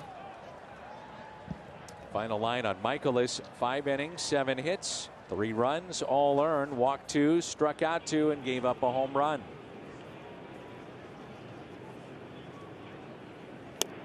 And this will be the Hyundai pitch arsenal for Dominic Leone.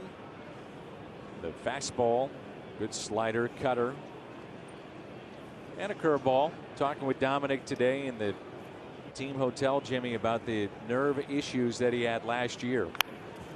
There's a ground ball handled by Paul Goldschmidt. It's in the bicep area. And I said, well, you know, do you know what caused it or why it happened?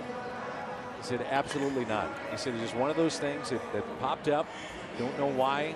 Wasn't a particular pitch that affected it. But rest made it go away and then started playing catch. Got better by the end of the year. Had a normal offseason. Had a good spring training. And he said, I feel 100% now, and he's at a good spot physically and mentally right now. He said, when you know that physically you're right, it's amazing what happens to the mental side of the game too. Well, yeah, if you can go out there and pitch without any worries, that's the biggest thing, I think. You can imagine having to throw, worrying about what's going to happen at any given pitch. So being healthy out there is a big, big plus, like you said. Not only for the physical part, but for the mind especially. So watch him just work. The confidence that he's going about it right now too. And he picks up the strikeout. So Leone quickly has got 2 outs. AARP take on today the relief corps of St. Louis, and the ranks coming into the ball game. And the starters, they're not going all that deep. And again, 5 innings from Michaelis tonight. And yet the ERA, the opponent's average, the on-base percentage by the opponents, all adds up to the relief corps keeping the Cardinals in games. Yeah, that's what these days off especially are going to do. Save that bullpen the best they can. Mike's been doing a good job. I think that it's been very interesting to watch the difference in the managers over the years, how they use the bullpen. And what I've noticed so far with Mike Shildt is he's basically thrown whoever, whenever, out there on the mound. Whoever's healthy, whoever's feeling good. It's really not a guy right now that is the early guy or the middle guy. I mean, you obviously have some guys in the back of the bullpen, but he's been going with everyone. And sometimes you see teams early in the year, guys get kind of shoved into a role of being the guy who's pitching when team's back and down by a few runs, and a tie game guy, and then up by 1 or 2, and then try to get to your setup and your closer. And I think Mike's been doing a great job of just getting everyone involved and keeping everyone as fresh as they can. And there's a strike now. 3-1. Jamison Tyone is at the plate. He has set down 11 Cardinals in a row. 3-0 our score here in the bottom of the 6th.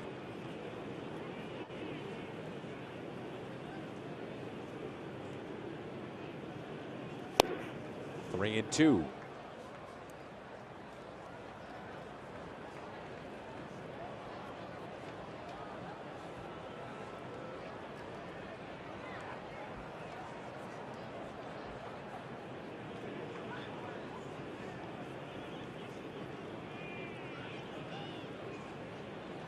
And he struck him out. So Dominic Leone, a 1-2-3. And a pair of strikeouts back to back coming up for St. Louis. They need some offense. DeJong, Martinez, and Molina hit a home run. The Gateway Honda dealers donate $1,000 to the Make-A-Wish Foundation of Missouri. Cardinals have 3, 4, and 5 coming up. Only 2 hits. Tyone has retired 11 in a row. Just 2 hits allowed.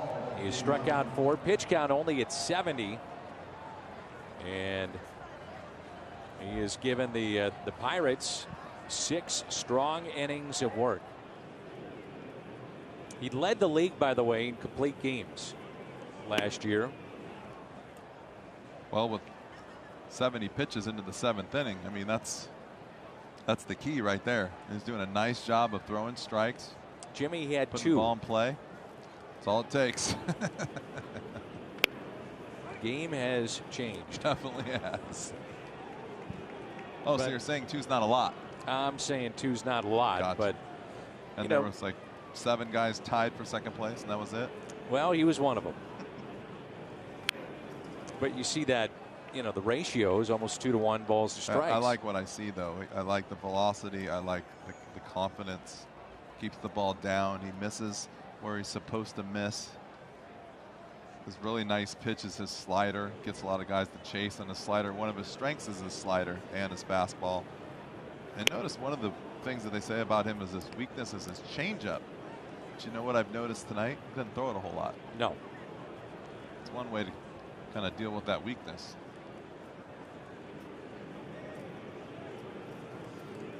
And DeJong hits one out to deep left field. It's at the wall. Gone! Cardinals finally get on the board. That snaps 11 in a row. Set down by Tyone. And Paul DeJong connects with his 2nd home run this year. Right on cue, Paulie. Nice job.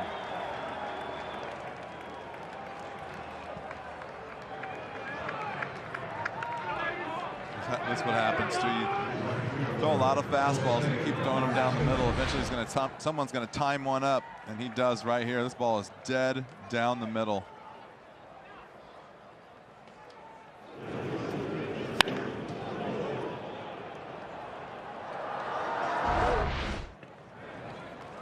Jose Martinez now.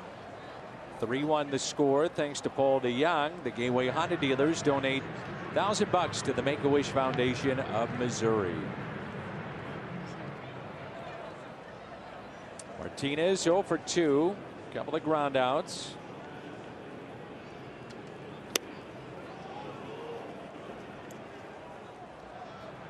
Well, that's how it got going the other day. It was a Paul DeJong home run on Sunday. After the Cardinals were just striking out, couldn't get anything going. Then boom, DeJong connected, and it got it going. That's what Paulie's got, that ability, doesn't he? I mean, not too high, not too low, very even keel. Tell you what, stays with it. The more you spend with this young man right here, the more you like him. Cannot get over how just even keeled he is and how positive he is day in and day out. Even when he has a tough at bat, he said, I missed a pitch. Like, that's the way the game goes. I missed a pitch, or I hit it on the nose, I was out. Just part of the game. He just never really falters on the dark side, I'd call it. And I enjoy getting a chance to work with him this spring training. It's just nice to see that what you see and what you talk about is really what he is. And Molina with a high fly ball into right center. That'll stay in the park. Catch made on the edge of the track by Marte. So 3-1 our score. Hall of Fame voting online, presented by Edward Jones. Available to you at cardinals.com/HOF. And you can vote right now up through April 12th.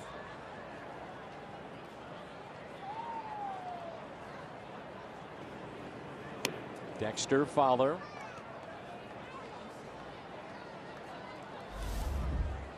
Couple of ground balls, and he is 0 for 2. Shift on the right side.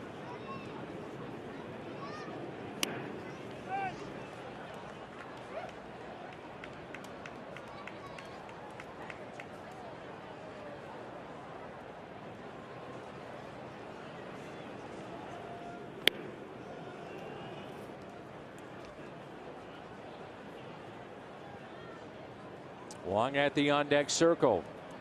And the 2-1 pitch to Fowler. 2-2.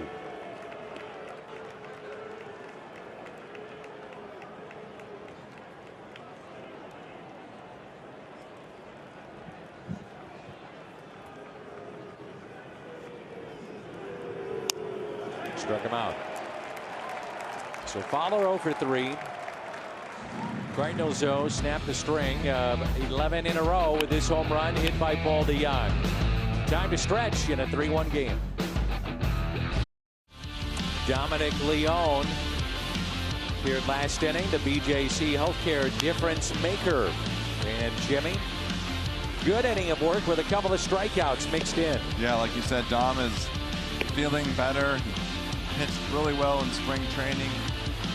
Came out here and that was a really nice inning he put together. But this, what a great weapon, and what a nice feeling for him to be able to go out there and contribute and be healthy and back in the big leagues.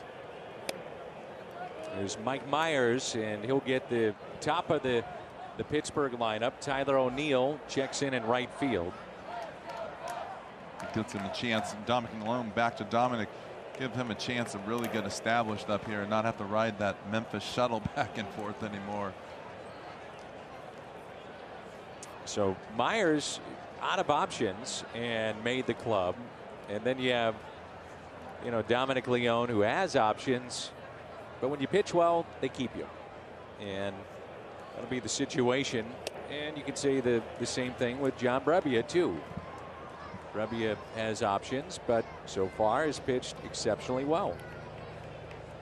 2 balls and 1 strike. Cardinals have not had an answer for Frazier here at the top of the lineup. He's 3 for 3. Couple of doubles, RBI, and also a single. Mixed in a stolen base.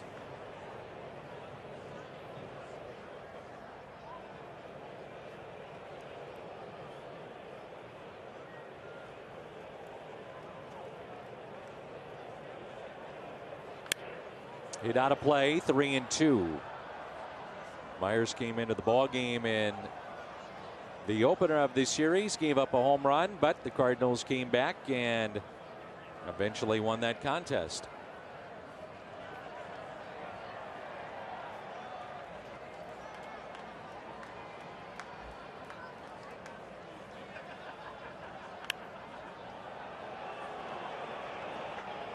good breaking pitch right there. 3-2. He threw 2 of them back to back and didn't get a good feel for it.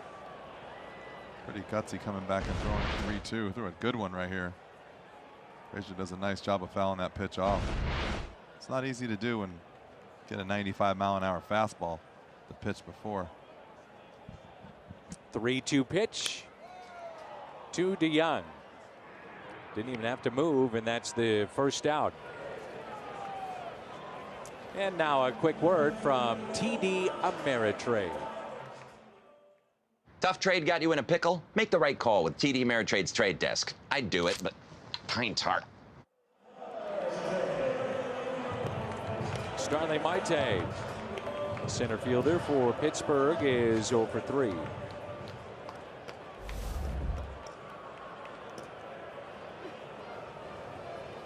(3-1) the score. Cardinals in the 8th inning will have Wong, Bader, and O'Neill coming up. They've been out hit 7-3 and trail 3-1. Outside and low. 1 ball and 1 strike.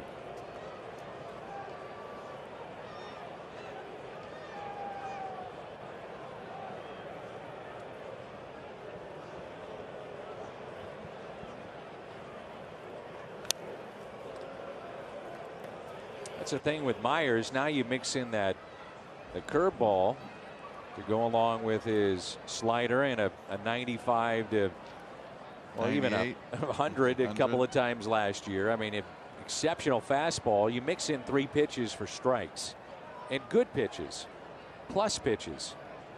This guy could be really, really good. Jammed him.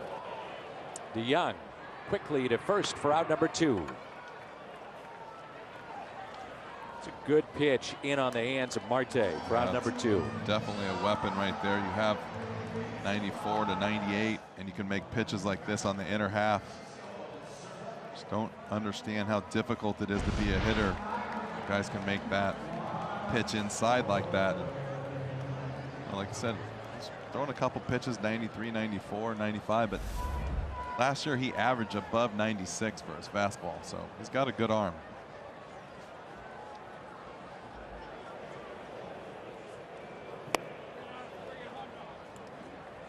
Big Cardinal fan Dan Collins in attendance tonight, wants to say hi to family and friends back home. Dan Collins. I'm sure he's saying, where's the offense? Cardinals with the 3 hits, but still they have shown a propensity to come back late here in this first week of the 2019 season. Inside to Cervelli. Boy, he just spins into those pitches. You were talking about that the other day. He does not mind doing that. Nope, gamer. I think that time probably caught him off guard, but that's the thing as a right-handed hitter, you got to be able to stay in there.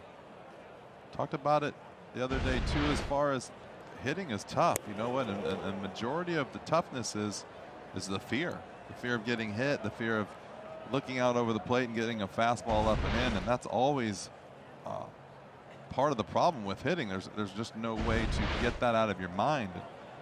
The less you can worry about stuff like that, the better hitter you're going to be. But then you still got to worry about a guy out there throwing 97, 98. See that reaction. He thought he had the pitch going his way. Instead, now 3-2.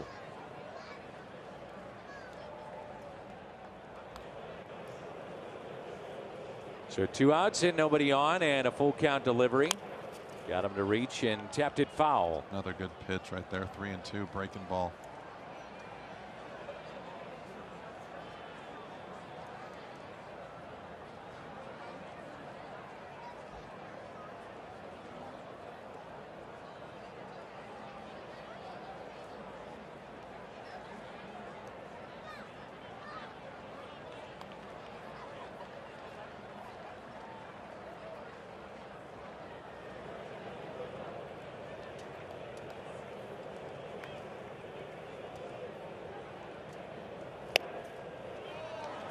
And doesn't get that one either. I think Cervelli was going back to the to the dugout right He there. sure was. They're all laughing.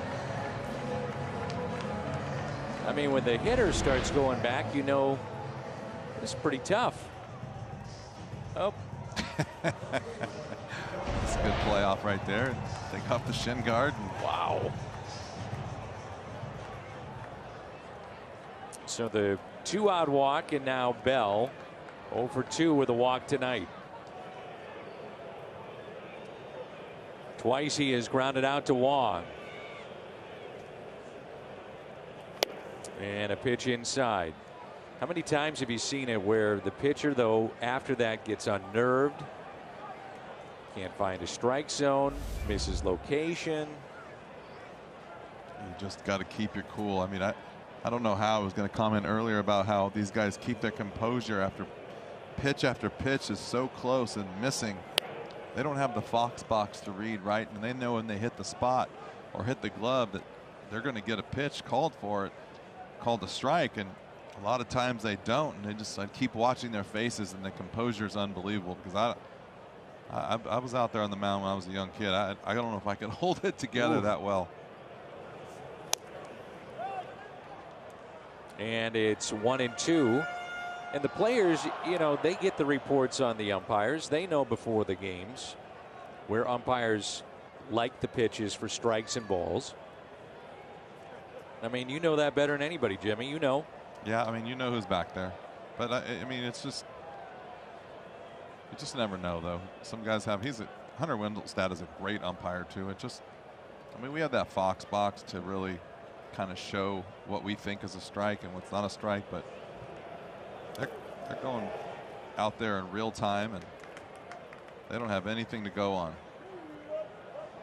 And they thought that was strike 3, and they don't get the call. Now the Fox box, the way it's situated, you'll see where the catcher, in this case Molina or Cervelli, where they catch the ball, and there's the Plaza Tire Service replay, but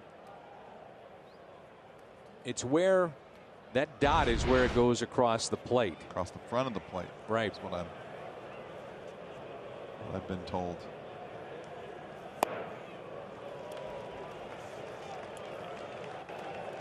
So when you see that dot in the 85 there, that's where it's going across the front of the plate and not where it's caught by Molina. And the technology is there to be pretty precise. Playing behind the runner on 3-2. That's Cervelli, and the next to Bell. Got him. And there's the strikeout. So coming up, Colton Wong. 0 for 2 tonight. Off to a very good start. And the Cardinals talked about it on Monday. Former closer in Texas, really good stuff. Chevy called to the pen. Numbers last year. And so a couple of guys with Hawaiian roots here squaring off. Colton Wong and Kella. Pablo Reyes takes over in right field. Wong is 0 for 2, strikeout, and grounded out to second. 7, 8, and 9. Wong, Bader, and O'Neill. And the first pitch taken low. This guy's got good stuff, doesn't he, Jimmy? Kella? Yeah, moves the ball around really good. Another guy, average fastball 96 miles an hour.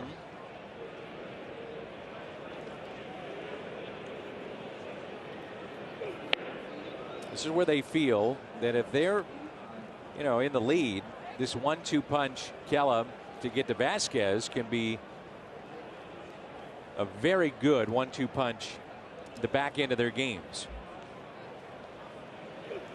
Question will be, can they get there with a lead? Mets have a good one in Familia. The Diaz, who they picked up from Seattle, was the league leader in saves last year with 57. 3-0 the count here on Wong.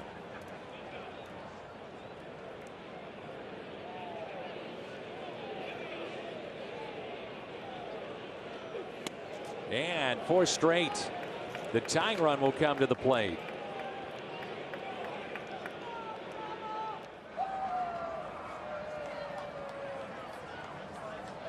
StubHub, a lot of reasons to catch a game, even more reasons to score your tickets at StubHub. Best selection of 100% MLB verified tickets available after the first pitch. Official partner of the Cardinals. So Jameson Taillon gives the Pirates tonight 7 innings, and they turn it over to their pen. And now Bader is flied to right field twice. And that is a ball inside and high. Bader, that first time up, fly to deep right field.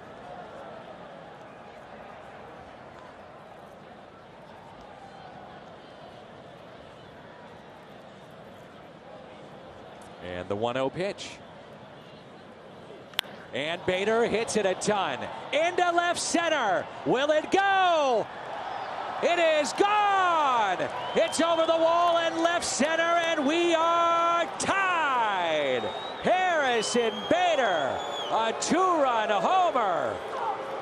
You gotta love the timing of that baby. The Cardinals have come back late again, and it's 3-3.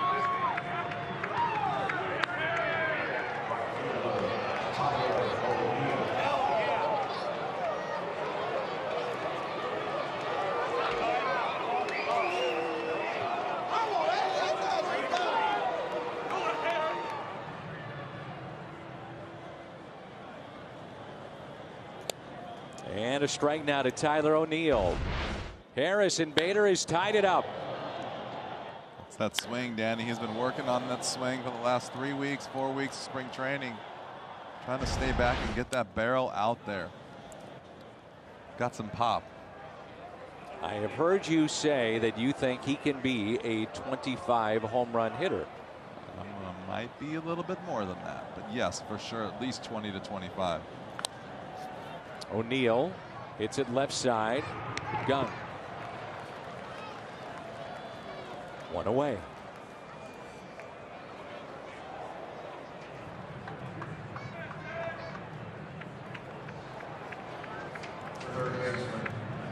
Bader's second home run of the year. And it's a brand new game, and now Carpenter.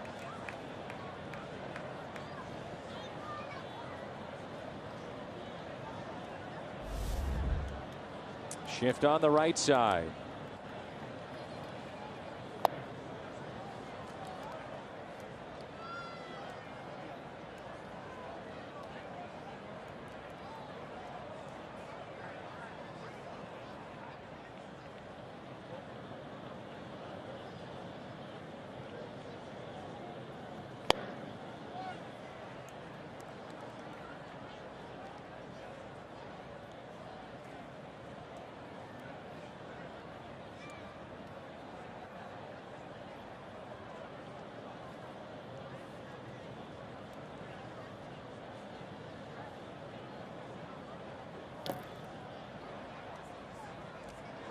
Kello the other day a little shaky in terms of just trying to find the strike zone, and you'll see that early in a season as the often used in this first week John Gant up and throwing.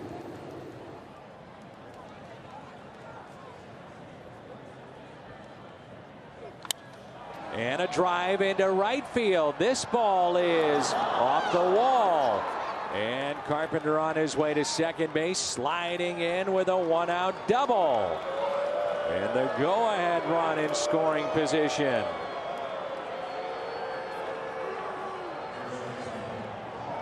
This pitch is right down the middle. Carpenter, the weird swing. He's like he hit it but didn't hit it. Left the bat, I thought it had a chance to be a home run, and then a little funky topspin to it. Take that double.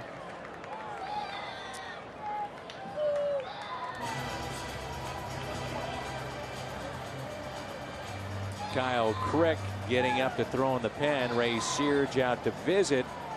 Now DeJong got it started, Jimmy, in the 7th, and I'm sure one of the questions right now, you're trying to settle down your pitcher, but you got first base open with Goldschmidt here, and the tying run, or rather the go-ahead run at second base. This is about getting your pitcher up to get loose and give him time, but does Goldschmidt see anything to hit? Yeah, I don't know. You got to be careful here with Goldschmidt, obviously, but if I'm manager of the Pittsburgh Pirates, I'm looking at Goldschmidt, who I think is having a tough day. And you got a guy on deck who just smashed a home run an inning before, so I don't know. I might just pitch carefully to Goldschmidt right here. And fouled back.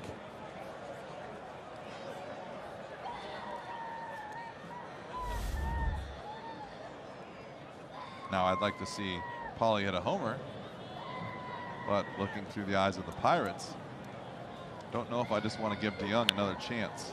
They're going right at him. Nothing in 2. Goldschmidt tonight. Cold out on strikes. First time up. Fly to right. And a real frustrating at bat last time up. Remember the strike zone? He thought he had ball 4 and wound up having to reach to protect the plate and ground it out. Room on the right side. He could take it that way. And time is called. The go-ahead run at second base. The Cardinals down 3-0 in this game have tied it up. And now time called again.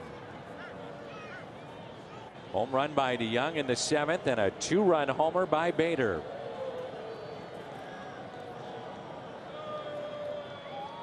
Cardinals baseball brought to you by Budweiser. Wherever legendary MLB moments happen, Budweiser will be there. And by Barnes Jewish Hospital and Washington University physicians, national leaders in medicine. And opening week is presented by TD Ameritrade.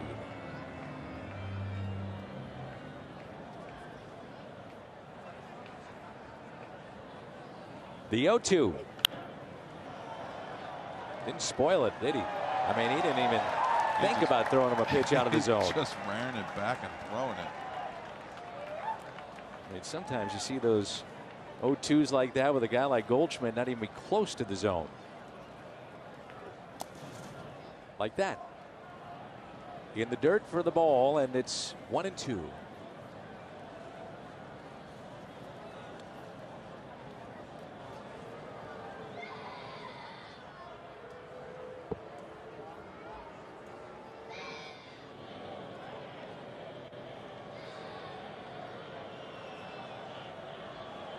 And the next to the Cardinal first baseman.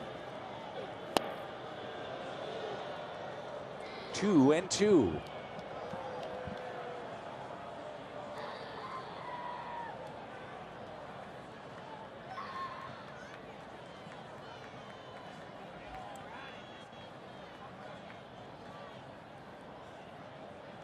Two pitch. Pulled foul. He was ready for it. 95 in on the hands. Tell you what, teams try to go in. We see it all the time with Goldschmidt. Sometimes he'll get beat, but he's ready for it. Yeah, you saw he hit that ball in Milwaukee. The ball was a foot in off the plate. You can't keep throwing it there. That's the thing. Shortens up with 2 strikes.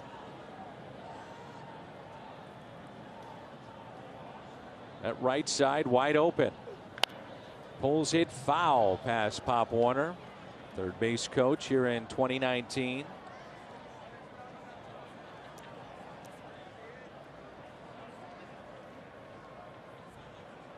Cardinals right now have 14 runs in the 7th inning or later. 4th best in the major leagues. The 2-2 again. Goldschmidt hits it a mile high. Boy, he just missed it. And backing up the shortstop to make the catch, Gonzalez. Well, we said it back in the 7th. This is how you get going. Cardinals offense not doing much, and then boom, ball to Young, Jimmy, and then kind of open it up. Kind of get it started right there for sure. Sometimes it just need that one big swing, and I like to see him kind of move the ball around. Maybe start scoring some runs before the 6th and 7th inning each night, but you know, we'll take whatever we can get. Better late than never. When I say Goldschmidt just missed it, I know some fans are saying, well, what do you mean? I mean, he popped out to short. When a hitter does that, hits it a mile high, you know it. It just misses. talked about, I read an article that said that the difference between a ground ball and a home run is not even the width of the stitches on the baseball.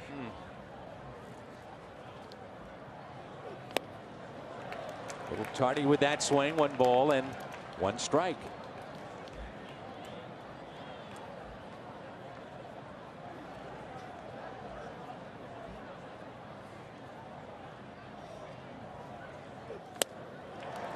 Andrew Miller now up and throwing in the Cardinal pen. 1-2.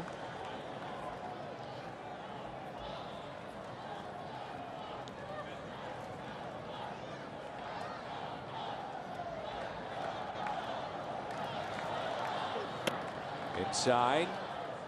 2-2.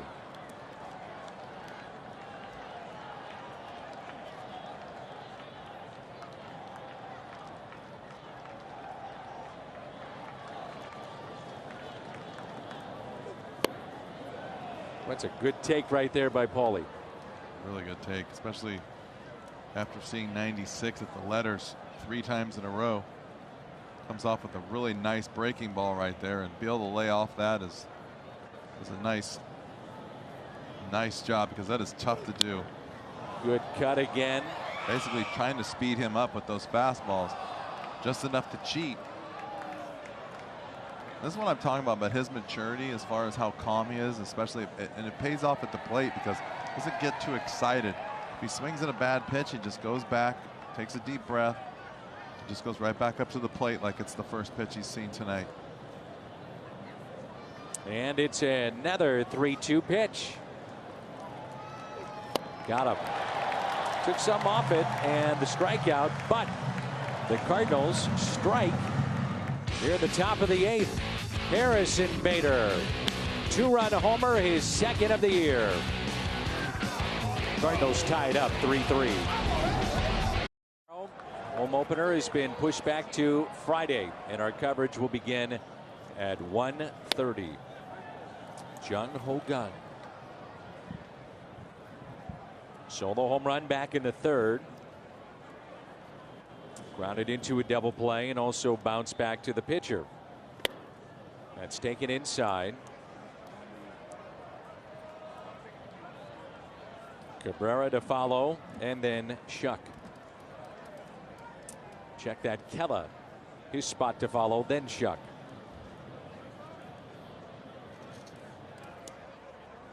Oh, good pitch.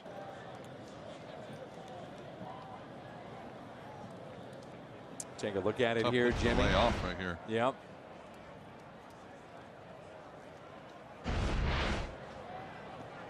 It's been a tight zone for Mike Myers. It has been. He's had a tough zone to work with tonight. Evens it up at 2-2.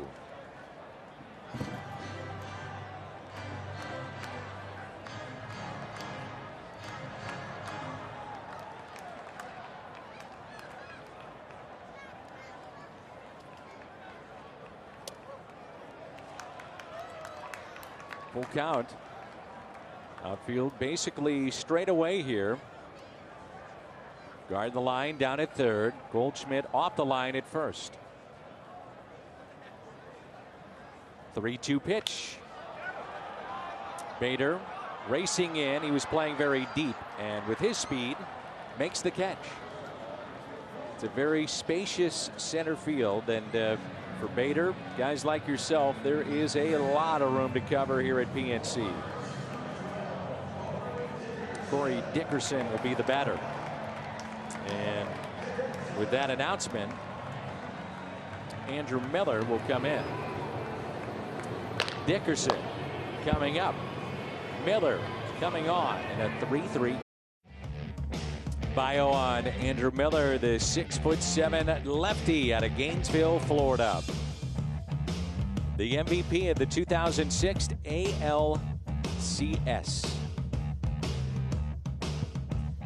And our Chevy called to the pen. I was saying the other day, it's, you know, admitting it just has not been the kind of start that he wants. And he said, I've just got to be better. I've got to throw strikes. And maybe part of that is due to the fact that he just hasn't pitched a lot going back to, last season with the injuries that he dealt with. All kinds of issues last season. He had a right knee inflammation, put him on the DL. They had to rehab and try to come back from that. Dealt with some arm issues. But all told, it was only 37 appearances for a guy that you count on a lot. And this was a lefty that, think about this, in the postseason of 2016, he struck out 30 batters in 19 innings. The high leverage, the intensity, all eyes on you, and 30 strikeouts in that run of 2016. He was remarkable, and the Cardinals would love to see him get back to that type of form, and they believe he will. We came in early in spring training and he was lights out. And he threw a couple days in a row, and then right towards the end there, he had one rough inning.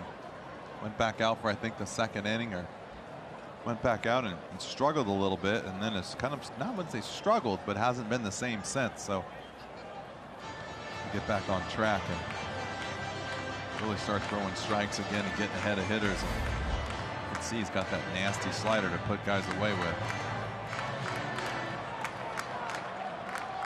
So Dickerson against Miller here.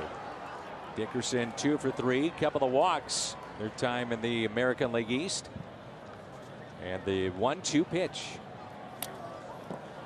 And really, I would imagine, Jimmy, it's a little bit of getting back on the mound, regular basis, a feel for it again. The adrenaline, back in regular season action, and then just trusting what you have too. Yeah, I mean, like I said, early on he was great.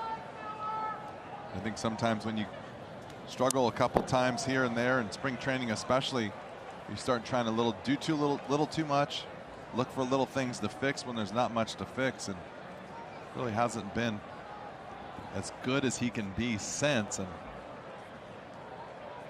I mean, this guy is going to be, when he gets his mechanics and he gets going again, he is going to be lights out. He is some kind of nasty. He was up to 97 in spring training. He threw a couple innings that were unhittable. Put in play. Miller steps in, throws, and that's out number 2. Hey, you said 97. I saw him hit 99 a couple of times one inning, and then his slider was breaking about 2.5 feet. I mean, it was, you're looking at that going, holy smokes. I mean, a hard break too, even where right-handers were backing off the plate. And I think that was the day, the next time he went out there, it was almost like he had it all going that one day and really hasn't been as sharp since. And now it's J.B. Shuck. Had an infield hit. Scored a run back in the second. Walked in the third. And grounded out against Dominic Leone in the 6th. Fouled back quickly, 0-2.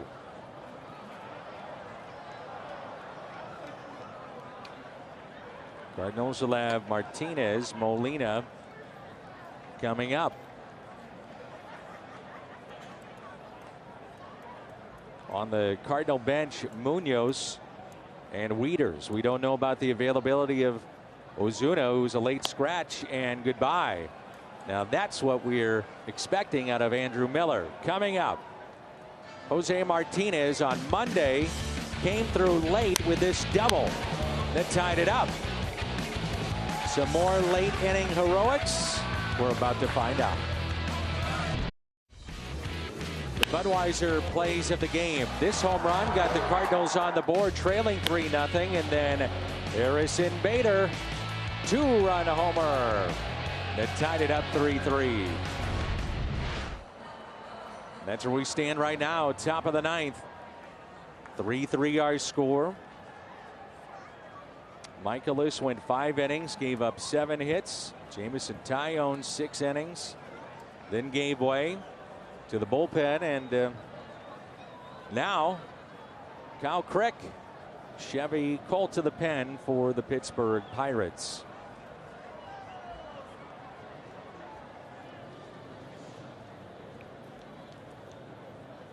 And the first pitch, a ball.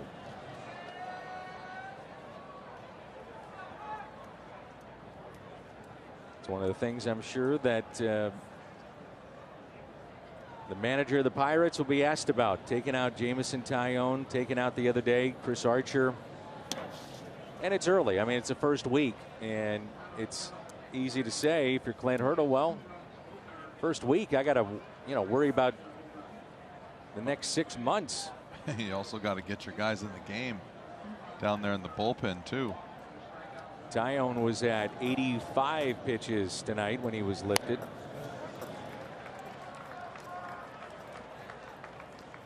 Chris Archer was sailing along too when he was lifted in that game on Monday. Rick has got a good slider. It's hard. And the 2-1 pitch upcoming now to Jose Martinez. Late insertion into the lineup for Marcell Ozuna. Discomfort in his right side. And a strike. So we don't even know if Ozuna would be available. I mean, if he's not in the lineup, I would assume that he's not available to hit, at least tonight. Which leaves Matt Wieters on the bench and Munoz. Cardinals have used Martinez here, Drew Robinson, and already Tyler O'Neill, who's still in the game.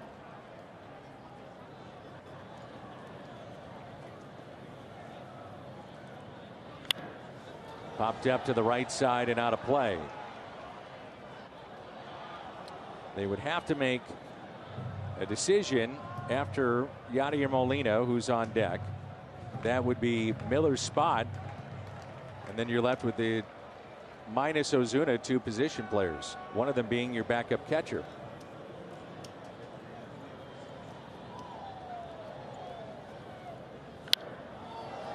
Laced foul. Yeah, I got to believe that Ozuna, it doesn't even look like he's moved tonight. So got to believe that he's not going to be used. So you're right. It's going to be a little bit of a struggle for him to figure out when and where and how he wants to use the few guys that he has left. 3-2, pulled foul again.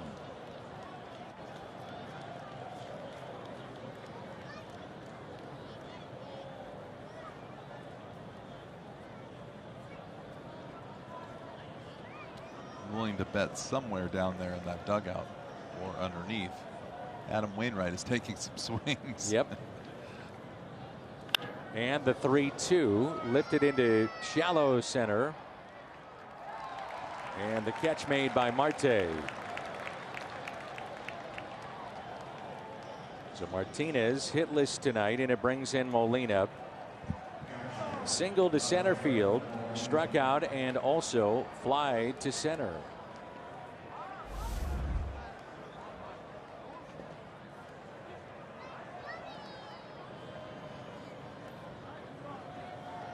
Yadi looking for that first homer. And looks at a strike. It's a good slider right there. Tight. That late break starts at a righty.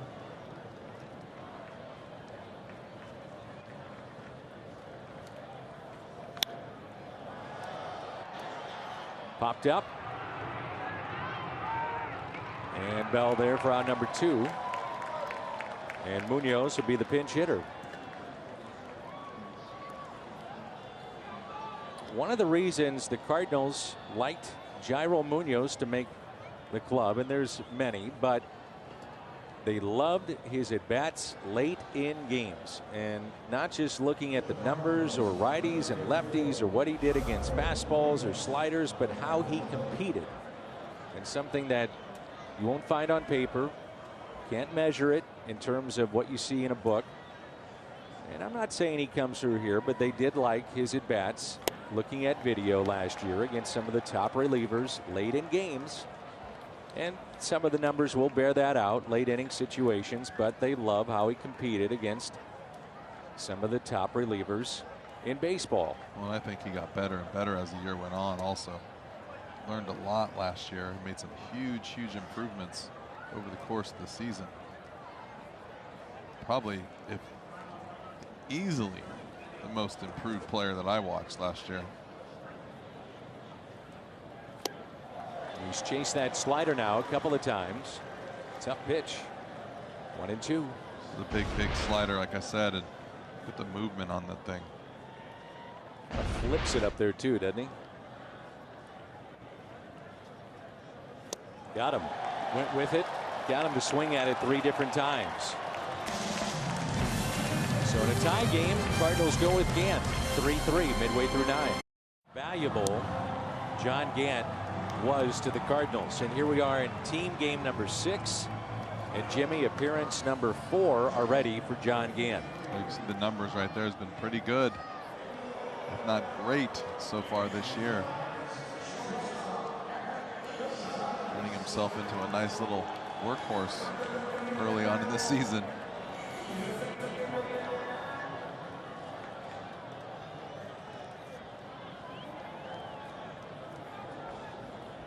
Here's Gonzalez.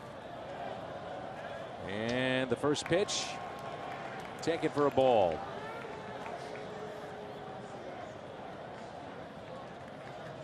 It's Gonzalez and then the right fielder Reyes.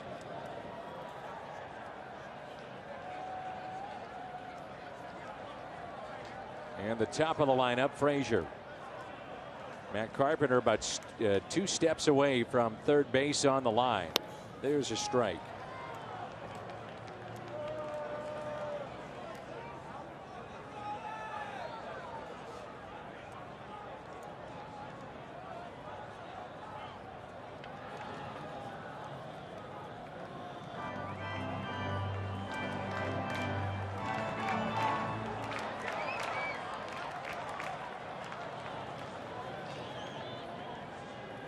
Good pitch.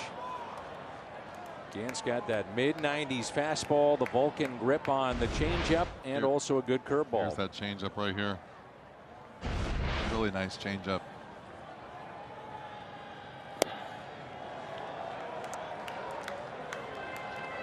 Either Myers or Gant getting the lower portion of the strike zone. Gonzalez, a walk and a run scored, or rather the triple and RBI, and then hit back to the pitcher and then pulled out on strikes back in the 6th. 3-2 the count.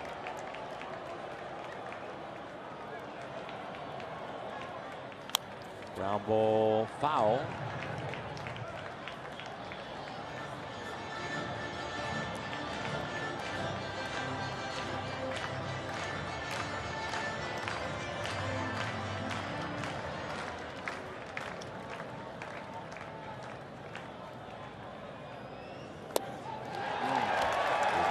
Do that leadoff walk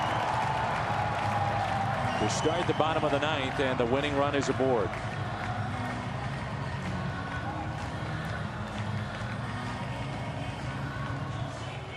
For the Cardinals, it's been Michaelis, Leone, Myers, Miller for 2/3, and now Gant. Danny, not only does that put the winning run on base, it just puts a lot of stress on the defense now, and there is no margin for error on any play.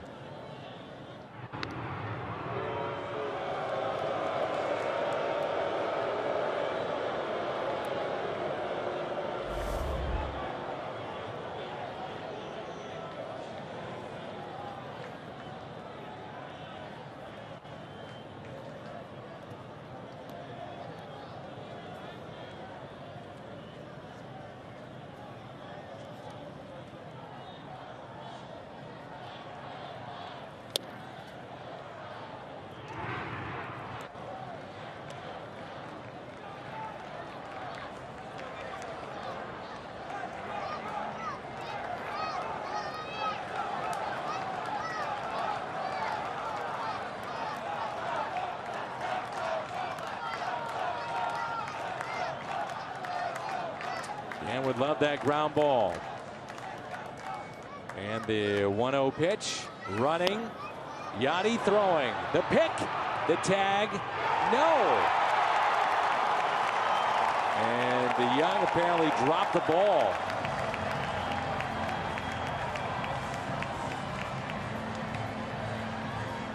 Gonzalez had over 100 steals in the minor leagues. DeJong is saying, hold on now, I did have possession of it, and he did point to the dugout as if to say, take a look at it.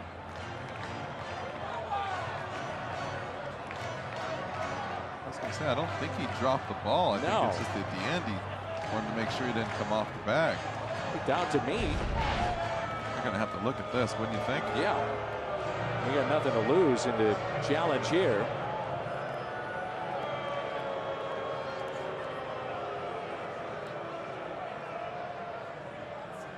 I mean, DeJong, and we talk about him being so even keel. That's one where you want him to jump up and down and say, "Hey, go to the replay right now, challenge."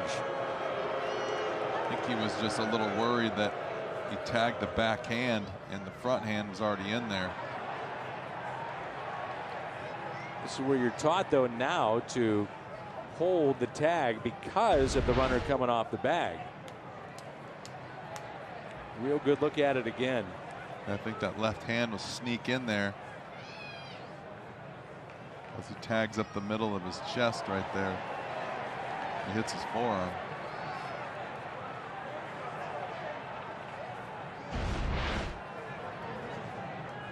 To have that convincing replay to overturn it.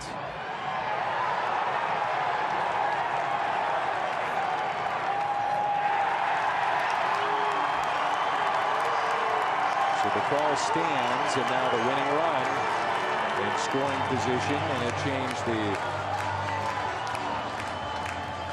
complexion now of this plate appearance. The most noise fans have made all night.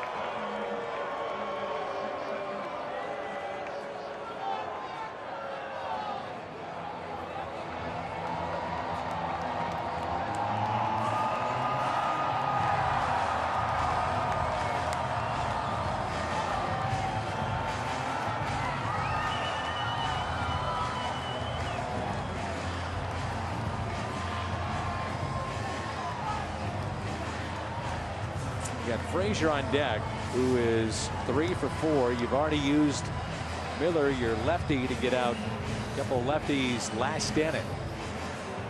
It does allow you, though, to get somebody up if you're thinking about getting Gant out of there to face somebody else for that potential of a double play, and that would be Hudson to get your ground ball if you wanted to go in that direction,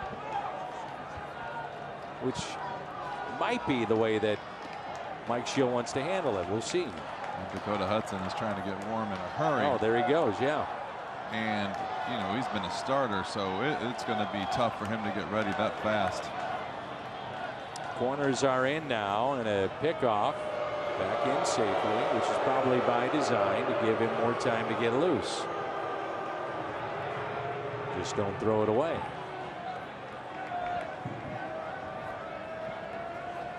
It all goes back to the leadoff walk to start the inning.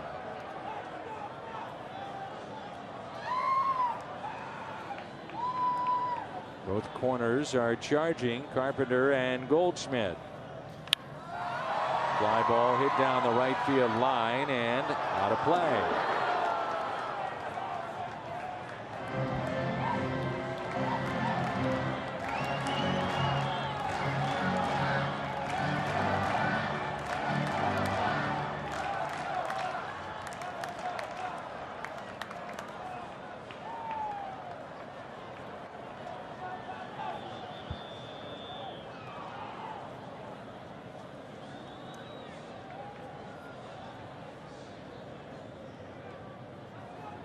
And the 1-2 now. 2 balls and 2 strikes. How about Reyes not bunting there with 1-1? A little surprised in that move. The Pirates now with 2 strikes, obviously. Gant can get a strikeout, and it changes again the complexion of the inning. Gotta try and get that guy over to third base any way you can. Yep. Saw what happened the other night, the wild pitch.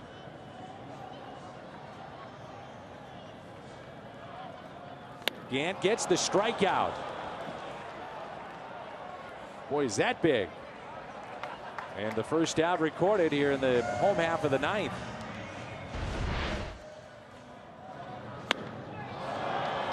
Good exploding fastball up and away. And sometimes you can take advantage of the younger players trying to do too much. Late innings.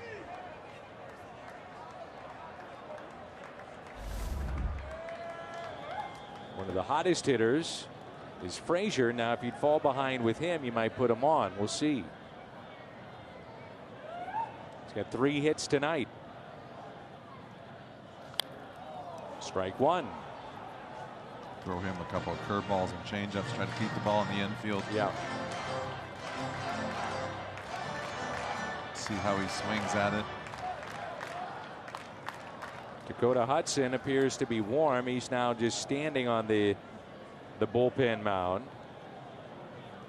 Marte, if you're wondering, grounded into 11 double plays a year ago.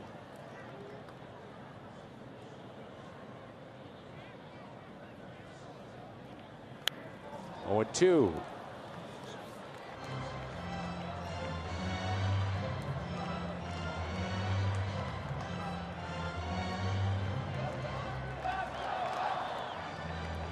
Nothing into the count.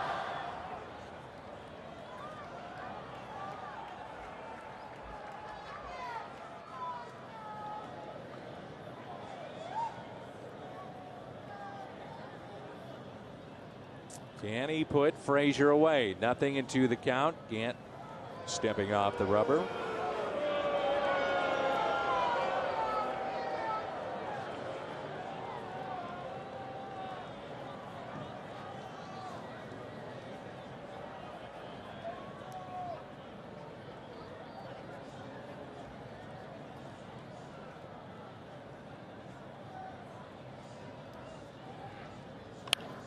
Lined and caught by Carpenter.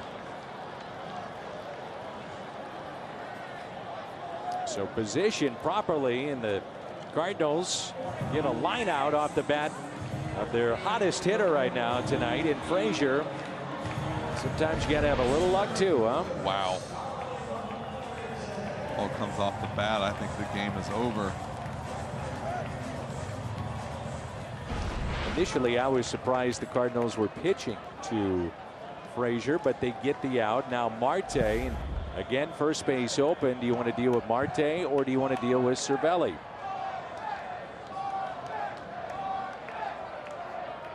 Just careful. I think the same thing. I think you make them hit pitches that you want to throw. I like the breaking ball and the changeup that he has, and he keeps that fastball up out of the zone. He's been doing a good job so far. And there's strike one. The only thing that he got himself in trouble with was the early on just missing the strike zone, getting the walk early on. Seems to be settling down and throwing a little bit better as far as location wise. And Marte has had very good success against Gant, 5 for 9. Gant would love to change that. A ball and a strike. Last year he had a walk-off against St. Louis.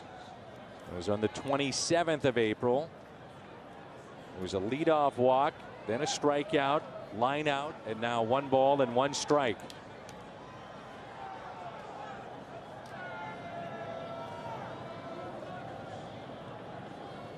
Outfield a few steps in just in case. And the 1-1 pitch. Hit left side. There's Carpenter.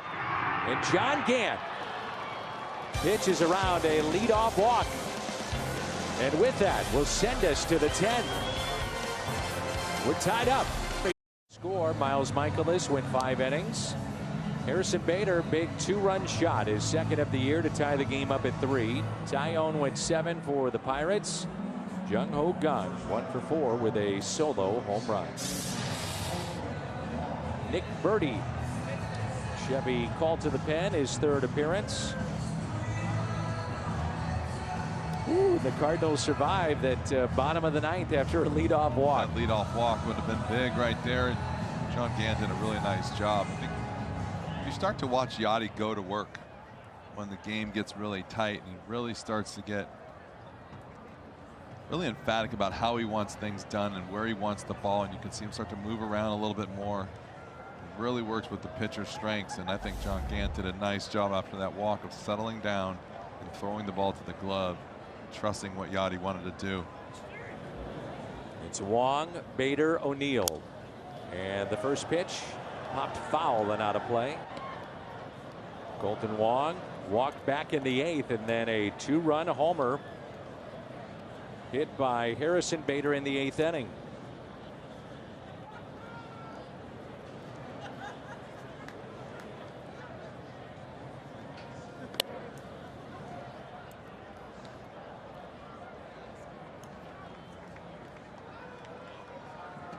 Tonight, the 10th extra inning game against the Pirates from 2015 through 19. The Cardinals most against any other team in that time frame, and the Cardinals are 5-4 in the previous 9. So as the Pirates got a little bit better, as we saw, made it to postseason play, and we talked about it the other day, much better team. Well, a lot of games have gone down to the wire, and here's another one as Wong hits it out of play again.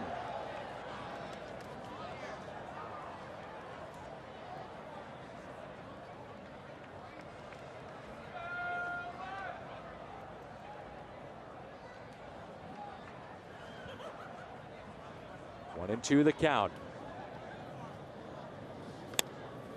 2-2.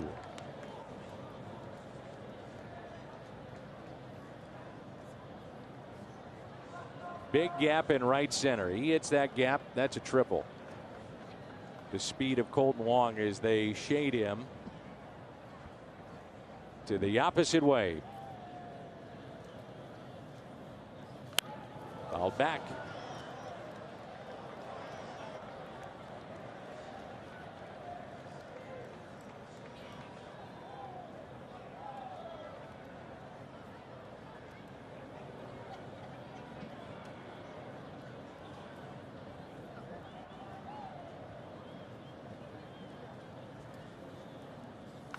And Wong hits it out to right field. It's at the track, at the wall, off the top of the wall. It may be a triple anyway. He's at second. He'll try for third. On his way, save at third. Colton Wong off the top of the wall, and a leadoff triple to start the 10th.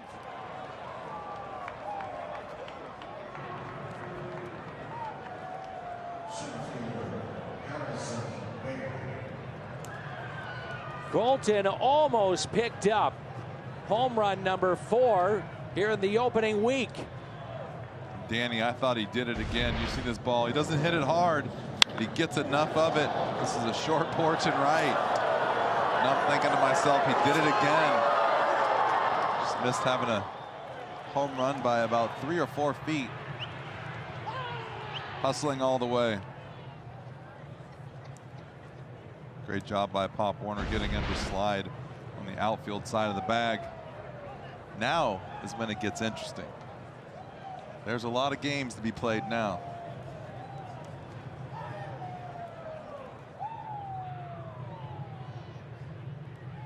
Infield in. Harrison Bader tied it up with a home run. Now trying to put the Cardinals on top. A new little dance as they get into third. Oh, yeah, there it is.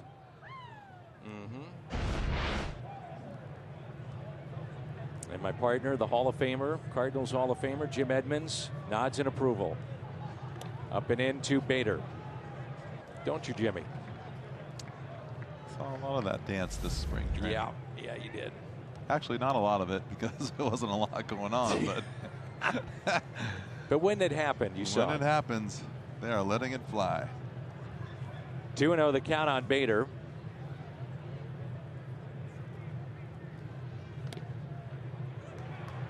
Inside corner, 2-1. I think that dance really exploded when Miles Michaelis hit that homer in spring training. off of Steven Strasburg. Yeah, because Yachty said right before he threw the pitch, watch this, everyone, it's 3-0. The 2-1 pitch to Bader. 2-2. Needless to say, the dugout went crazy. So the infield in. Cardinals tonight have struck out 7 times in their lineup, and this is one that they need the ball in play. Trying to go up the ladder here, get him to chase.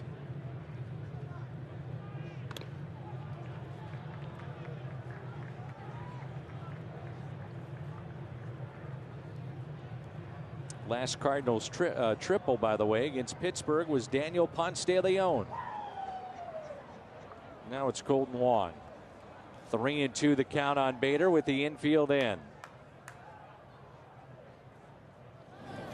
Check swing and a foul ball.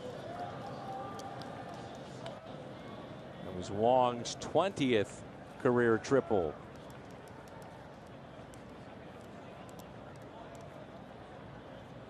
One point if you just joined us. St. Louis down 3-0. Then DeJong, a solo home run in the 7th. 2-run home run by Bader in the 8th. 3-2 pitch again to Bader. Draws the walk. Runners at the corners.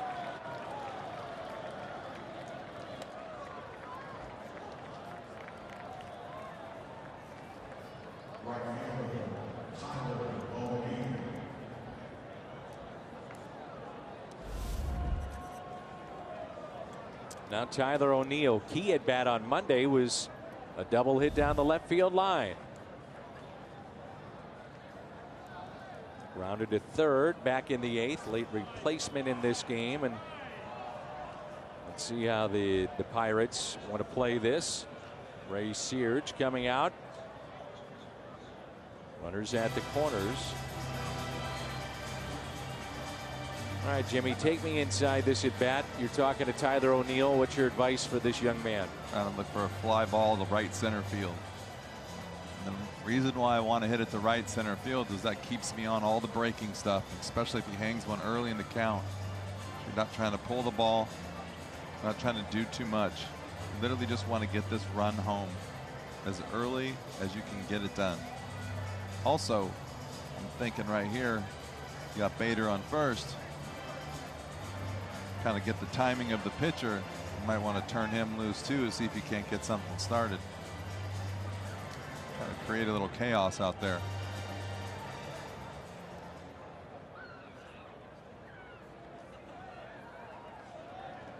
So a shallow outfield for Tyler O'Neill. Go ahead run is at third base. Infield in. Strike one on O'Neill. Monday late, Cardinals had a fight, scratch, claw their way back, fairly fair on the chalk. Drove in Munoz, trying to come through late again. The next to O'Neill. 1 ball, 1 strike. Tell you what, Cervelli's got his work cut out for him. His young pitching staff has been throwing the ball all over the place.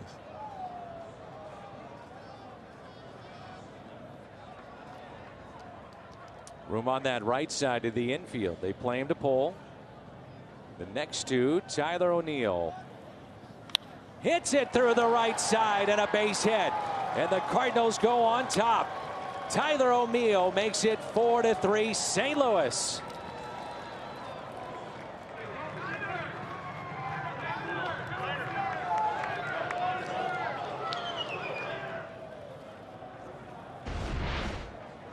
Great job of hitting right here by Tyler O'Neill. Just not trying to do too much. It's a little slider out over the plate. That's what it's all about, right? Making an adjustment. That's how you grow as a player. First pitch, good breaking ball slider. Tries to do too much. Calms himself down. Gets a better one to hit. And just trying to slap it in. Try to slap it up the middle. Pushing it over to right field and does the job. Tyler O'Neill goes to right, drives in Wong, and the Cardinals here in the 10th have their first lead of the night. to score. Colton Wong, and now a 4-3 Cardinal lead. Francisco Liriano in our Chevy Colt to the pen, and still nobody out. Last year, lefties hit only 171 off of Liriano, and Jimmy, you know this guy is awfully tough. Yeah, it's a tough at bat for Matt Carpenter, but good news about Matt Carpenter is he doesn't chase, and Liriano gets most guys to chase. And a fly ball lifted into center. Bader, your runner at second base, and the runners will stay put. And that's the first out.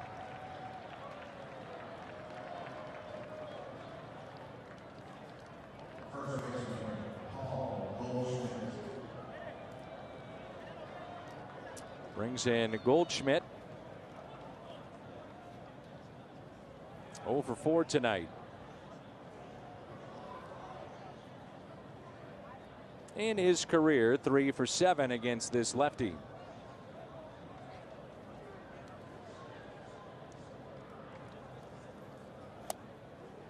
And a ball down and in.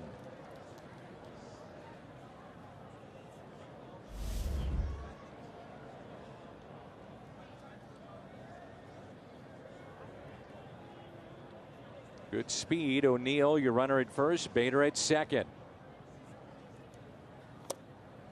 Alex Reyes has been throwing in the Cardinal pen.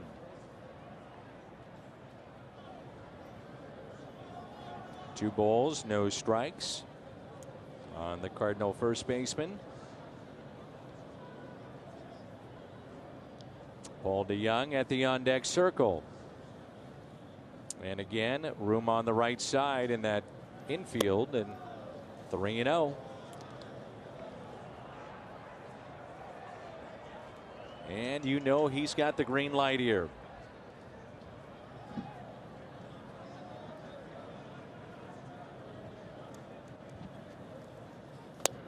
He walked him, and the bases are loaded for Paul DeJong. Always have those key moments in every game, and one of the biggest moments in the game from the Cardinals' perspective, a leadoff 7th inning home run by Paul DeJong. You get the team going. Nothing like a home run to get the team on their feet. A little energy. Seemed to work this time. Seems to work all the time. And that's a ball. His home run back in the 7th. Second of the year. Twice he has grounded out to short. And also he struck out in the 8th. In the dirt. 6 balls in a row. Yeah, this is one of those guys that you don't really swing 3-0 often against, but see another play here by Cervelli. I mean, this guy has been working both the games that we've been here for. 2-1. That's the thing too, that slider of Liriano.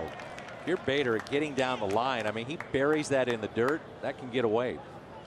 Always. That's why I said last night, you love having guys on third base in this situation, because so many guys with good breaking balls. You can see the staff is young, bouncing a lot of balls in the dirt.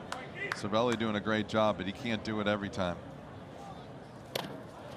And that gets away, and here comes Harrison Bader. He'll score easily, and the Cardinals have added to their lead to make it 5-3. Like so.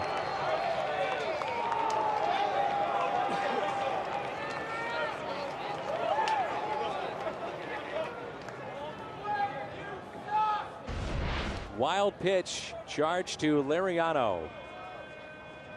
I mean, he just, and that's the thing with Siriano, he's just so nasty, right? Liriano, sorry.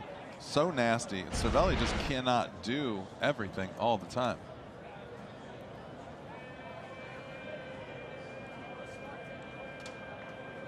Infield in, runners at second and third. 2-2 the count.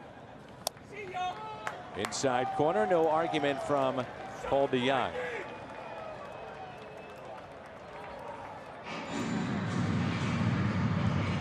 that's what we're talking about again. You know, I mean, he buries that slider, and yeah, he caught Paulie right there looking. You know, it's just tough to catch. Well, you know, certain guys throw a get-me-over breaking ball and then a put-away breaking ball, and I think, like, if you've ever seen Liriano throw, a lot of his sliders, you don't know which one's coming. Sometimes it rolls, sometimes it bites, sometimes it just throws it, spikes it straight at the ground. As a catcher, you got to be on your toes for everything, but it's almost impossible to know exactly which one he's throwing and how it's going to take off.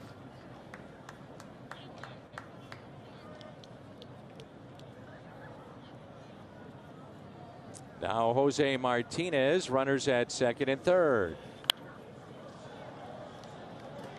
0-2 the count. Now he doesn't want to throw a slider. Would you think that way as a hitter? You would hope so, but it's hard not to. Certain guys, like this guy especially, is just known for that slider. He's going to keep challenging him right here. And it's hit sharply to second. The Cardinals, though, here in the 10th, have their first lead of the night. Started with Colton Wong, a triple. A little dance and having a little fun. 5-3 St. Louis. Coming to the ball game with a 2-run Cardinal lead. And it's Alex Reyes in the Chevy called to the pen. Numbers on Alex. Those are career numbers for Reyes. And Francisco Cervelli will lead it off. He's reached on an air, fly to left, grounded to short, and also picked up a walk in this game. This is the weapon that he can be, Alex Reyes. 1 week in, and we're seeing him potentially finish off a game. Sky's the limit with this guy. Keep him healthy. Broken bat, base hit into left. Tying run will come to the plate.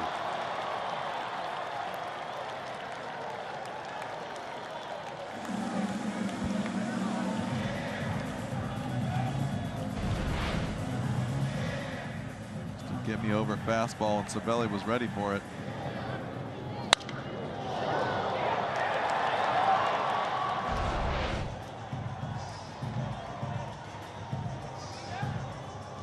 There's Bell 0 for 3 with a walk. Even base hits don't feel good all the time.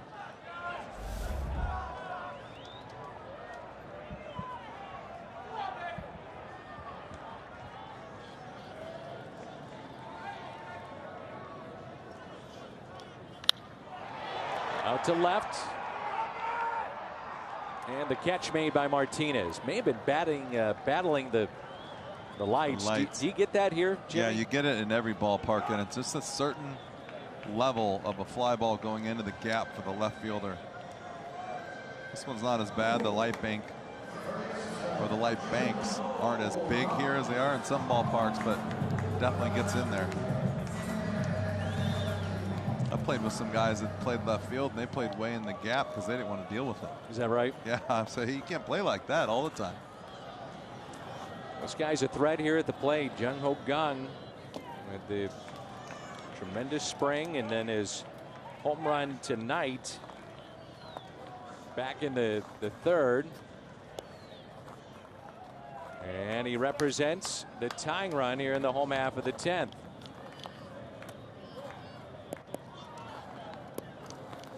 Cervelli, the runner at first base.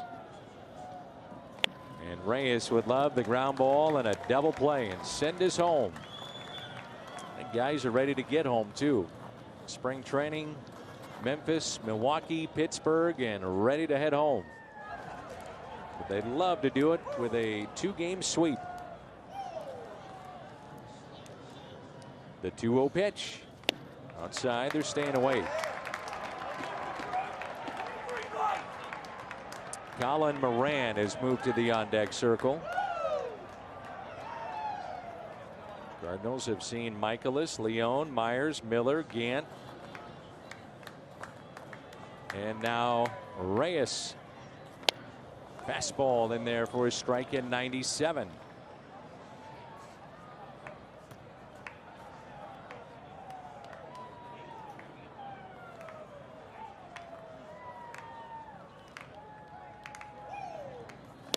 And another.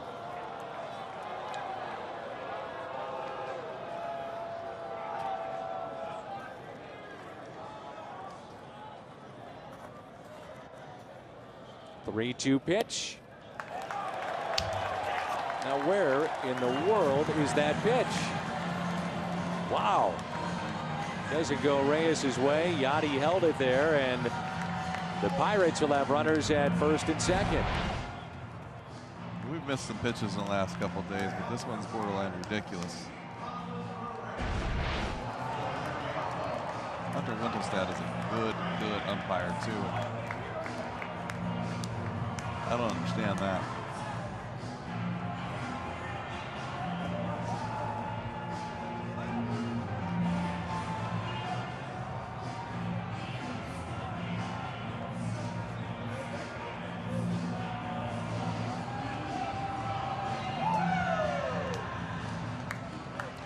How do you take that pitch as a hitter?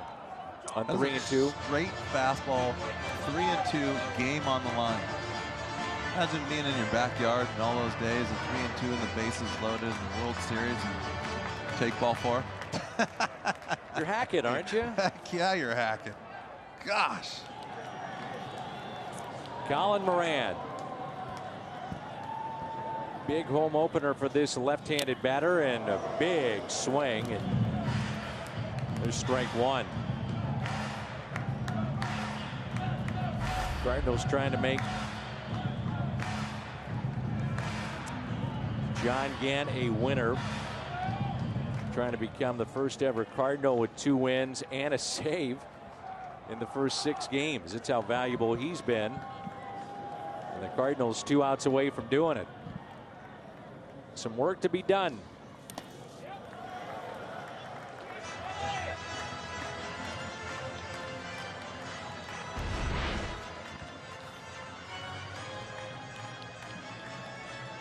Ouch. That was sensational. Blocked that with his forearm. Reyes does have a save all the way back in 2016 at Citizens Bank Park in Philly. And the 1-1 pitch to Colin Moran. Outside. 2 balls and 1 strike.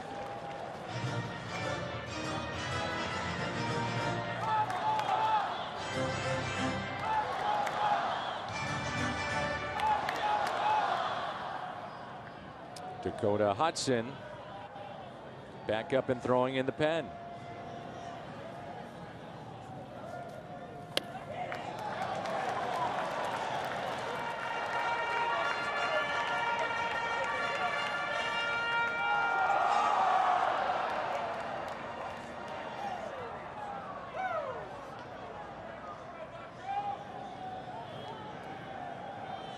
Maybe wondering why not Hicks, but a couple innings the other day and early in the season. I'm sure Mike Shildt being very cautious at this point with Jordan Hicks, and that's in the dirt.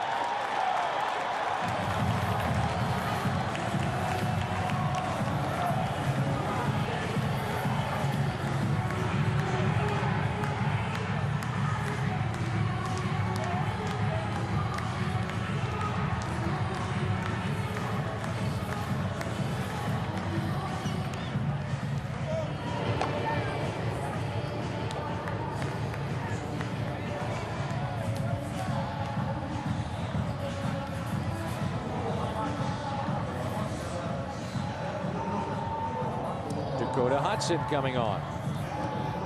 Bases loaded, 5-3 our score.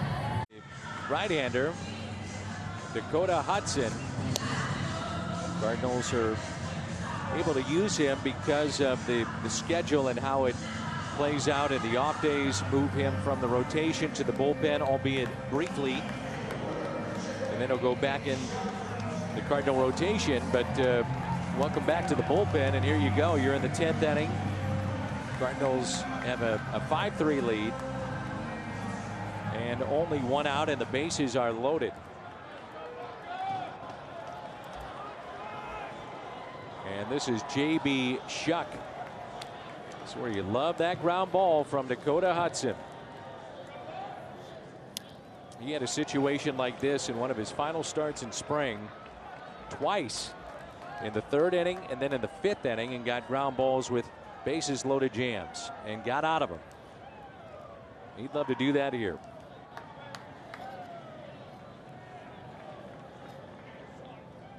Here's the 0-1. Kept in front by Molina. Beautiful play. And that's the pitch. That slider got him out of that jam. You got a ground ball here and there, but you got a big strikeout, if I remember, with nobody out with that slider.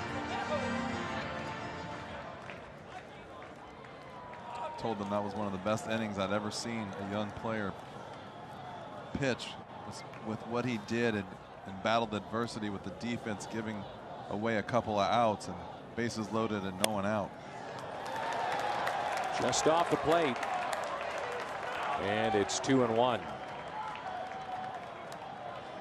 Might see that slider again right here. See what kind of control he has coming out of the bullpen with the slider.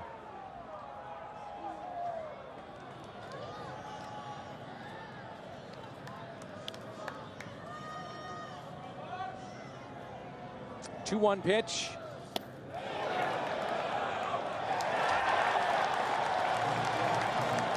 Umpires hearing it now from the Cardinal dugout.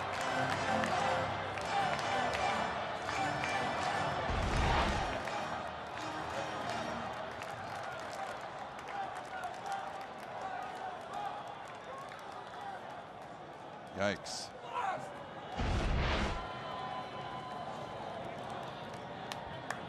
And the 3-1.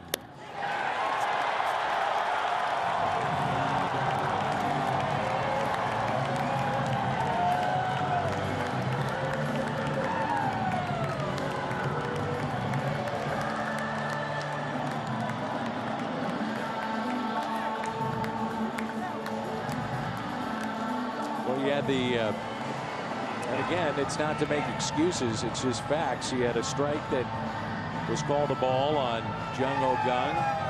That would have been strike 3. That check swing Definitely went on that. That's a strike. I mean, not getting any help for sure out nope, there. we're not, but you got to deal with it. But again, not getting any help. But no excuses. Got to deal with it.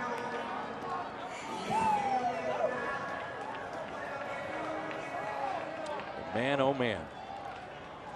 Now Gonzalez. Bases loaded. And a 1-run game. And that's a strike. Oh boy.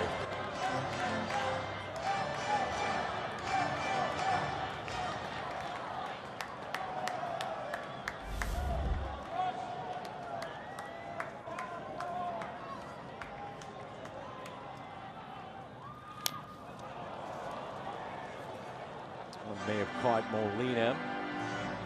And plate umpire Hunter Wendelstedt will give Molina a little chance to catch his breath. And Yachty says, hey, come on back here. Let's go. My guy's in a little bit of a rhythm here. Let's play.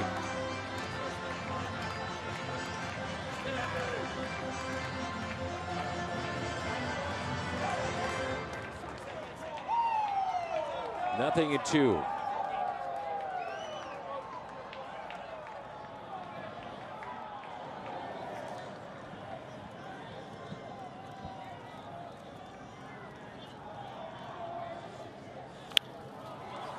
In the air, popped up, Goldschmidt over, he'll make the catch, fires it to the plate, and a strike to Molina. Out number 2. Wow, what a play.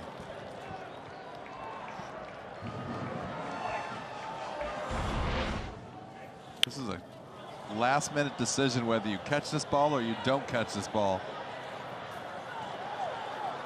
You have some extreme confidence to know that you can throw that ball to home plate. Well, how about the momentum, too, to spin and throw like that, and then it's a strike. It's a great, great play. So now there's 2 down. And the Cardinals 1 out away from a 2-game sweep. It's Pablo Reyes for the Pirates. And ball one. And again, another nail biter here for St. Louis. All these games have been like this.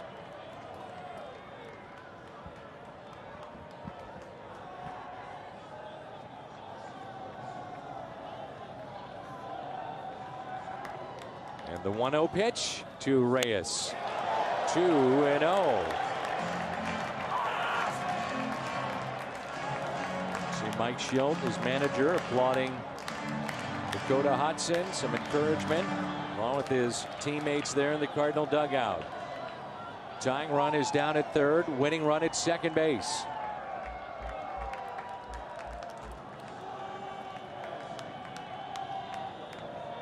And the 2-0 pitch.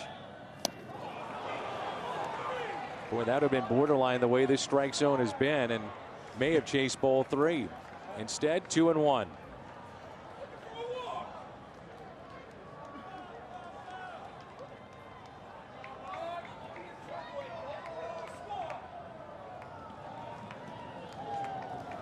The next by Hudson. Ground ball. Hit to DeJong. And the Cardinals hold on. They win it 5-4. A nail biter, but they take two here in Pittsburgh. 5-4, the final in 10. Nice job of scoring late. Getting away with that one, I think, but nonetheless, ready to come home for the opener.